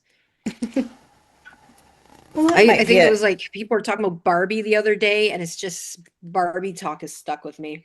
I Mm. love Barbie. I haven't seen the movie. Yeah, my son is his English class watch the movie of Barbie, and they have to have like conversations about like the deeper meanings behind it. So that's kind of like stuck in my head. Yeah, I really want to watch it. I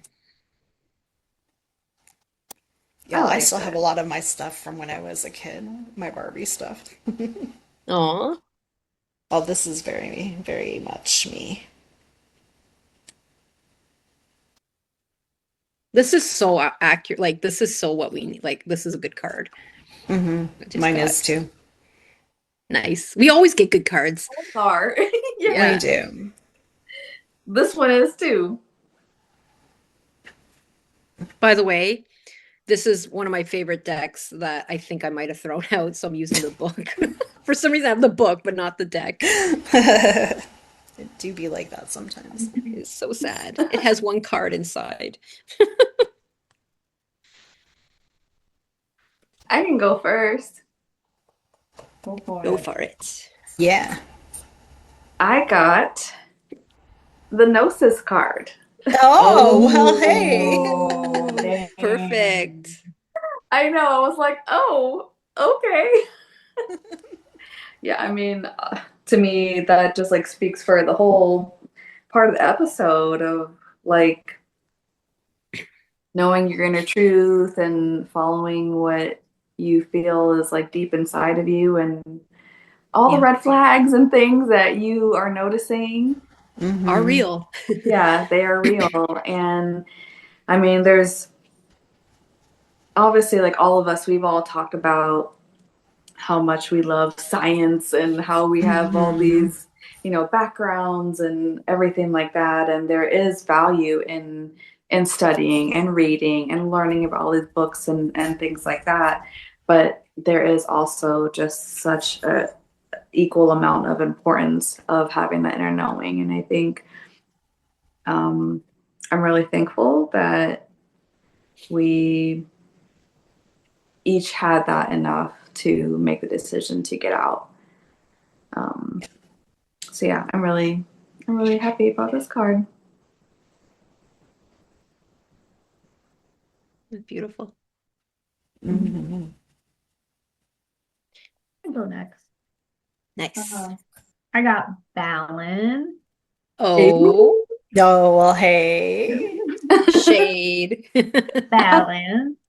So to me, like the first initial thing that I thought about was like the balance scales and then like justice. And Yes. I just feel like it goes back to reciprocity too, where it's like if you are in a coven or a group or some sort of community dynamic and there's not a reciprocated exchange of energy and or balance of energy and you are being expected to give more, do more, pay more, like that should be an immediate red flag.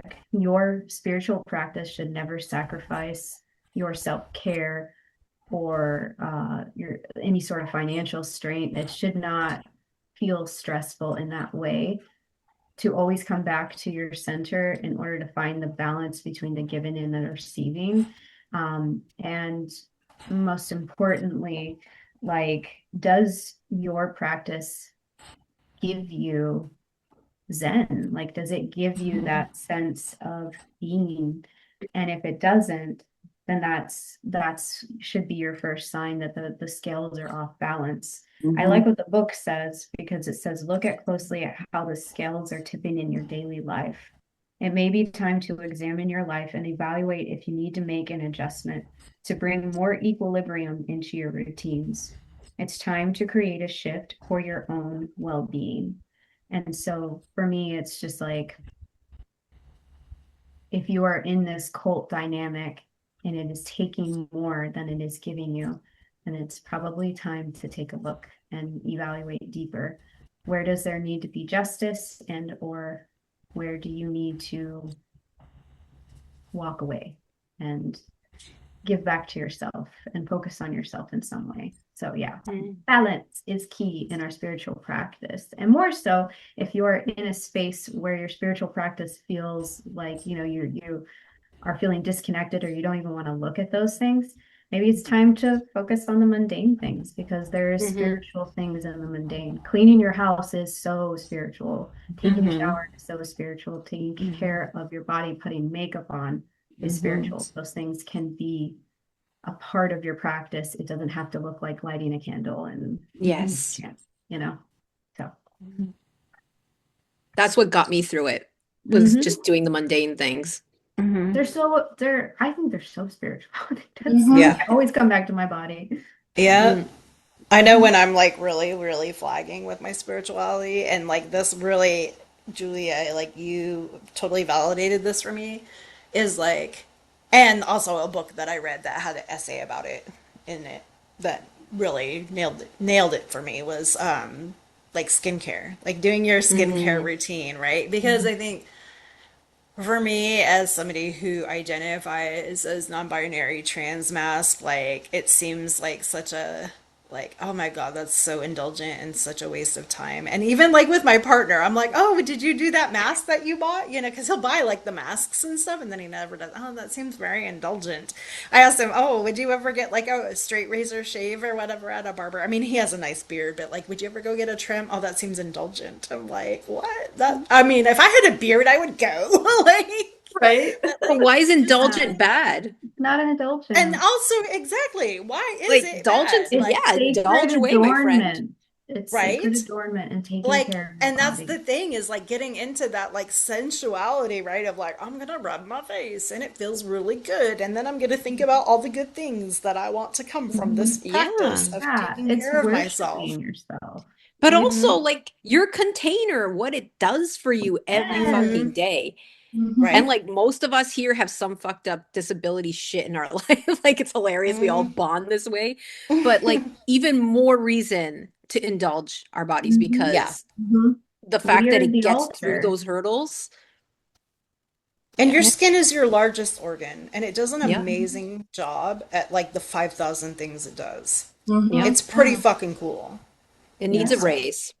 It Yep. needs some nice skincare, Yep. Yeah. Take care of it. Our entire body. some fancy stuff. Get the fancy shit. Yeah. Do your mask. That's right. Do your mask. What I do you got, am May? using this one. This is Kim Kranz's Wild Unknown Alchemy deck. Whoop, whoop. Mm. Nice. Oh. The Quicksilver card. Quicksilver. Ooh. That makes me So earlier. this is my favorite. I mean, honestly, this is one of my favorite cards to draw. I was really happy to get it. I love Hermes. I actually do love Hermes, even though I kind Me of threw some too. shade I'm a earlier. hardcore Child Hermes of fan. Hermes. Yeah, Hermes is my homeboy or girl or they. Home person. Home person, thank you. I love how my non-binary ass is like, what do I call them? I don't. Somebody was like, should I use ma'am or sir? And I'm like, I don't know, like, whatever. Um, I'm a bad non-binary person, I guess. So yeah, Quicksilver. Quicksilver is one of those cool things that they didn't know like really like what it was all about, because it was this metal that was also liquid, so it wasn't a solid like they expected metal to be. So Quicksilver lives between two worlds. It's not part of like the solid firm foundation. It's not quite just a liquidy airy blah blah blah substance. Like it's part of the underworld, it's part of the middle world, it's part of the upper world. just does all kinds of things. I mean, we have mercury vapor lights still, mostly along the freeway. I mean, like, it's a pretty cool, I mean, speaking as a chemist, so that's like really a cool metal. I grew up with mercury thermometers even. And Yes. I always just thought it was so cool to watch, like, how it beads up too. Like, how it doesn't necessarily stay in one pool. And it is very fast. It's very hard to contain. It's very slippery. And so to me, Quicksilver always makes me think of not only like not being an easy person to define or an easy concept to define, right? So like we could speak to like our spirituality is not necessarily an easy concept to put into a box. What, being a witch is like isn't it doesn't go into a box. Like being, how we connect with deities, like doesn't fit into a box. Just seeing things like, as a pagan through a Christian lens of like, oh, I pray to a sky daddy, but I call it somebody else, like that's one way you can do it and that's totally fine. But like, if you don't do it that way, that doesn't mean you're wrong. Or if you don't like, feel like you have to like make yourself lower than the gods, right? Like that's a big one for me. Um, like I always get the ick and I'm sorry. I shouldn't apologize, but like if anybody here on this call disagrees with me, that's fine. But like I always kind of get the ick when people are like, "Oh, well, I think Hecate will be pissed off if I da da da da da," or "I didn't do this the right way," and so da da, or "I would never use such a familiar tone with Hecate," and I'm like, okay, that's cool. I'm gonna be over here doing what I do, right? Like, so, and I haven't like, been burnt to a crisp or like gone up in flame or had a shitty life. I Yeah. mean, who hasn't had trauma, right? But I mean, my life is pretty good considering all the weird things happening, in the world. Yeah. Mhm. Awesome. Not to me specifically, but in the world. Um, so yeah, I think like if that's how you want to vibe with Hecate, you can vibe with Hecate. Like you're calling a friend on the phone if that's how you do it. I mean, you'll get the message one way or the other if that's like how it works for you, right? If that's how you connect. And so I think like Quicksilver is a very good teacher in that sense of you don't need to put yourself in a box. You don't need the certificate, May, you know? Um, and also just the fact that Mercury, Hermes, Quicksilver are all very liminal. They don't occupy one space. They walk between the worlds very easily. Mhm. I just love mythology about Hermes, which is one reason why I did want to kind of study Hermetic magic. Is just because like how the audacity of Hermes is what I love, right? Like, and all trickster gods, I mean, that's one reason why I named myself after Coyote is because it's like, yeah, Coyote fucks up, Coyote burns his tail, Coyote, like forgets about his mud child and, whatever, things happen. And, but, Coyote also creates a lot of cool shit in the meantime, right? Or, in the process of fucking up. And I think like, it's a good reminder of how you have to break a few eggs to make an omelet. Mhm. And for Yeah. something to be created, something else has to be destroyed. Mhm. Yeah. So I think that's a really good point to this episode too, is like, if you're not feeling freedom within your spiritual path, whether you're in a group or on your own, like maybe it's time for that container to be destroyed and for Mhm. you to slip out like little beads of mercury and go Yeah. live your happy spiritual life somewhere else. Mhm. I love that. It also makes me think of neuroplasticity, Yeah. Yeah. like, Adaptability. Hmm. yeah, Yep. I like that. Like how it could just move into any space because of its substance. Yeah, I really like that card. That's so perfect. Hmm. Mhm. Okay, so I don't have the deck anymore. That's the book. It's not going to be color, so that's it. It's called Starflower. And this is the Dirt Gem deck. Mm. Is that what it's called? Yeah, Dirt Gems. Yeah. And so Starflower, and it puts Timeless Beauty. Since I don't have the card and I don't see all the colors, I'm just going to do a quick reading from the book. But just looking at this image, it makes me think of, you know, I believe it's in Mexico where they have, I'm so going to butcher this. I'm so sorry. Day The of the Dia de Dead. los Muertos. Yes, I don't want to wreck the language. It makes me think of all the marigolds. Mm-hmm. It also makes me Mm. think of the marigolds in India too. They decorate a lot with marigolds. So it's Yes. making me think of those two places. And It also makes me think of the Victorian morning hair art. Oh, yeah. Yeah, yeah. you're right. Mm-hmm. But I'm just loving this because I'm just seeing, like a chain link, like connection Mm-hmm. and like supportive is that feeling. So this is what's written, and I feel like it's a good ending to our little Round. quadratic, Mm-hmm. card reading. So starflower is also known as the everlasting or immortal.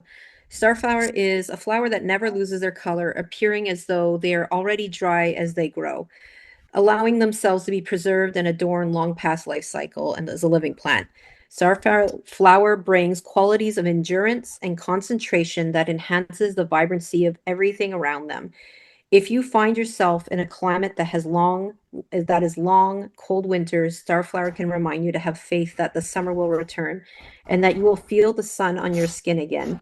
Place them in a shadowy corner and they will not fade. Starflower holds a glow, the warm, sticky days of heat for us as we travel through the year. And then the little blurb on the bottom says, Starflower works with our scars, both physical and emotional. With scar tissue is formed, it creates a vulnerable place in our physical container. From an emotional perspective, Starflower offers help when dealing with our inner scars and manifesting visibly as depression, stress, lethargy, and mental exhaustion. Starflower lends us their colorful endurance so that instead of leaking our life force through old wounds and weak tissue, we may pour out our vibrancy and create energy with strength. So I was like, wow, that's so. Oh, there you Mm-hmm. go. Veronica has the card. Oh, it is black and white. Yeah, I thought that was crazy. It kind of That's kind of reminds me of crazy the that. balance card. Mm-hmm. Yeah, Yeah. yeah, Because it it's does. symmetrical. There's Hmm. symmetry. Yeah. And it's Mm, also black and white. Mm-hmm. Mm-hmm. mm. And then there's like Yeah. a sun and then a star, so like day and night, I'm thinking. Hmm. And they use Immortel essential oil in skincare. Yeah, it's awesome. So It's good cool. stuff. Yeah, I really like this card because it's like, we had all the different aspects. Like Nishida, you had the oh my God, my brain just bleh, gnosis, like Yes. knowing, trusting Yeah. your inner knowing. And then Veronica had the my brain doesn't Balance. work anymore. Balance and Mm-hmm. justice. So like, Mm-hmm. having that, knowing with your gnosis and using like justice and balance. And then May had her his what was your card again? Oh, Quicksilver. It's over. Quicksilver, right? Like plasticity and like liminalness. And then mine was the star flower. So it's like the healing aspect of it. And I kind Mm-hmm. of like the idea that it's not like you need to heal. It's Mm-hmm. more, Like a this journey. is a process. Yeah. Mm-hmm. It's a Hmm. process. And Mm-hmm. it's just understanding that is a process and things will change eventually. And it's kind of like how I was having a disconnection and I felt like I was trying to push too hard. And it was when I said, okay, right now, I can't do witchy shit. I'm just not going to Mm-hmm. do it. I'm just Yep. going to Mm-hmm. be in the mundane and really, like Veronica said, like cooking and cleaning and taking care of my body. And that's what I did as best as I Mm-hmm. could. And that got me through it because I'm focusing on that. I'm not trying to um what's the word I'm looking for? Sorry guys, Like I'm force so it. sleep deprived. I'm so We sleep weren't trying to deprived. force it. Yeah, Yeah, we were like all I'm not trying and to we were all force it. just I'm like, yeah, also, take your time. yeah, not getting stuck in the past or like what happened or not trying to like, get stuck in that space of that uncomfortable feeling like, okay, it's there. it's going to be there. I'm just going to keep living as it's there and processing. You're meditating, Yeah. living in the present. Yeah. Honestly, I So, think living in the present is the best thing that you can do as a witch. yeah.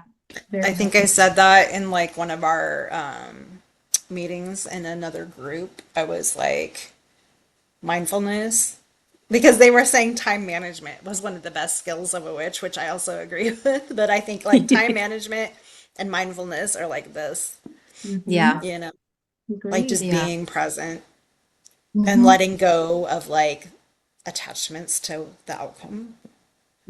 Yeah. Like Yeah. do it for the process. Right. Super hard. Yeah. Yeah. And to be like, it's okay if it doesn't look the way I expected it to, Yeah. Yeah. or if I I almost, garbled yeah. up the words of my spell. Yeah. If I, Yeah. Or it didn't take the picture. my favorite genre is, what does this mean? It means that your candle had like a glitch in the wax matrix. I mean, there was nothing. That's what that means. Your spell is fine. Calm down. You had the fire on one side too. Negative punished me. Right. Yeah, exactly. There was And there was it's a like, draft in your house. That's what and happened. it's like Veronica's card where it's like that balance between like overly thinking everything and knowing Mm-hmm. with gnosis, like when it's something. Like that's Yep. hard. That's a hard It thing is to hone hard. in on. Very. Like even I Especially trip up intuition. sometimes because, I'm not like not present. I'm not present enough. I'm not Mm. like, we Yeah. all have shit going on, like, and things Hmm. are hard and it's hard sometimes to be present. Like It is really hard. Yeah. just don't beat yourself up over that. Like just start over and one day at a time, do what you need to do. Not If you have only to is brush your there like teeth, multiple dumpster fires raging in the world, but it's Right. also just like late stage capitalism keeps us busy and Mhm. exhausted. Yeah. That's how it Yeah. wins. And late stage capitalism wants us to compartmentalize our lives, and especially our spiritual lives, when everything that we do is spiritual. If you cannot pull cards or do a spell or whatever, that doesn't make you less of a witch. Go wash your yeah, damn dishes. That is one of yeah. the most witchy things you can do. Wash your Just, fucking hands. I mean, yeah, wash your hands. Take a shit. Go take a shit. Like that is right? even spiritual. That's Let your very fart good though. You out. can Let your fart Like, visualize out. like everything that's toxic leaving your body whenever you go to the Yeah. bathroom. Like that's such a yeah. simple little ritual, It's a Mm-hmm. you little know? ritual. Yeah. Yeah. Like there's so many things that you can do that we've conditioned ourselves not to think that we're, well, I'm not a witch unless I'm like at my altar. No, that's not true at all. You're always a witch. Mm-hmm. You gotta find the magic in the mundane. Go gardening. That is super witchy. Like, I and love gardening. if you can't do any of those things, Ooh, if you're excuse me. tired, take a nap, go Yeah. dream. Like, Yeah. Right. go do some Yeah. dream magic. Like, So true. And we're too see hard on people when you ourselves. can. Like reach out to people, Mm-hmm. if you can. I know it's not always possible for everyone, but Right. even if it's like we haven't seen each other in person. Yeah. Ever. I keep Oh forgetting yeah. that. I keep thinking like, oh, I just saw you the other day, but no, I I haven't. Like know, I've never right? Like, physically no, I seen just So you. listened to weird. you talk. I feel like I've hung out with y'all so many times. Yeah. Yeah, me too. I keep forgetting I haven't. I keep forgetting I like, oh know. wait, I haven't known them for 20 years, but I feel like I have. I know, and I was just like halfway to your house, Julia, and I was I like, know. I should just drive the rest of the way and surprise her. I know. You're so close. If I ever you know. have to like get something from this side of the border, let me know. I'll drive down, I meet you was in there. Linwood. I mean, you know, it's just a couple of hours away. Oh man. The rest of y'all, though, I don't know. We'll Sometime need when to I meet have in a another We'll DC have to trip, country. travel. Veronica will have to meet up. Yeah. We'll And then come. Nishida, I'm just gonna have to come to Florida, I guess. Yeah, Or we'll just go to maybe, Florida. or Yeah. maybe I'll meet you in one of Or the Carolinas. let's meet each other in a completely different country that none of us live in. I'd be Right. down for that. That'll Okay. be fun. I do have my Like passport. United Kingdom or something, or Go to Ireland. Ireland. Oh man, I would love to go to Ireland. Ireland or Scotland. Oh man, any day. I'm down. Or wherever you guys want to go. I'm down too. I've never flown out of the country. I've only driven, so that tells you the 3 countries I've been in in my life.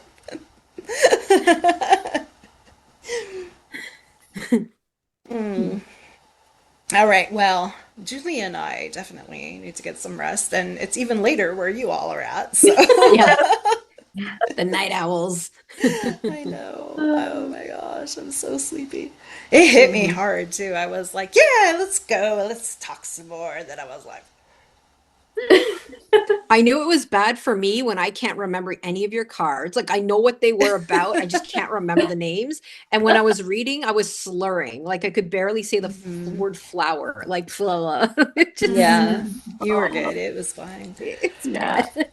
Oh, like the brain is not working anymore. But anyway, my pot of tea is gone, and so we must say adieu. Adieu.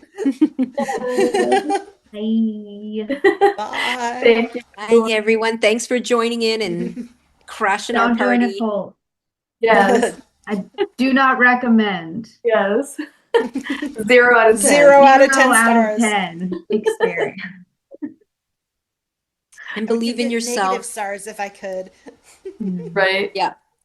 Believe in that gut feeling. Like if you think it's a red flag, it's probably a red flag. If your friends and family say you're in a cult, it probably is true. Yeah. Listen, That's a And red flag on fire. and if you are starting to be someone that you are threatening to someone, then that's a note to yourself that you probably are, and you're probably pretty badass. So, Right. So Yeah. go be badass mhm. for your own Mhm. benefit. Yes. yes, you don't need a third degree Right. black belt. Yeah, exactly. All right. Bye, everybody.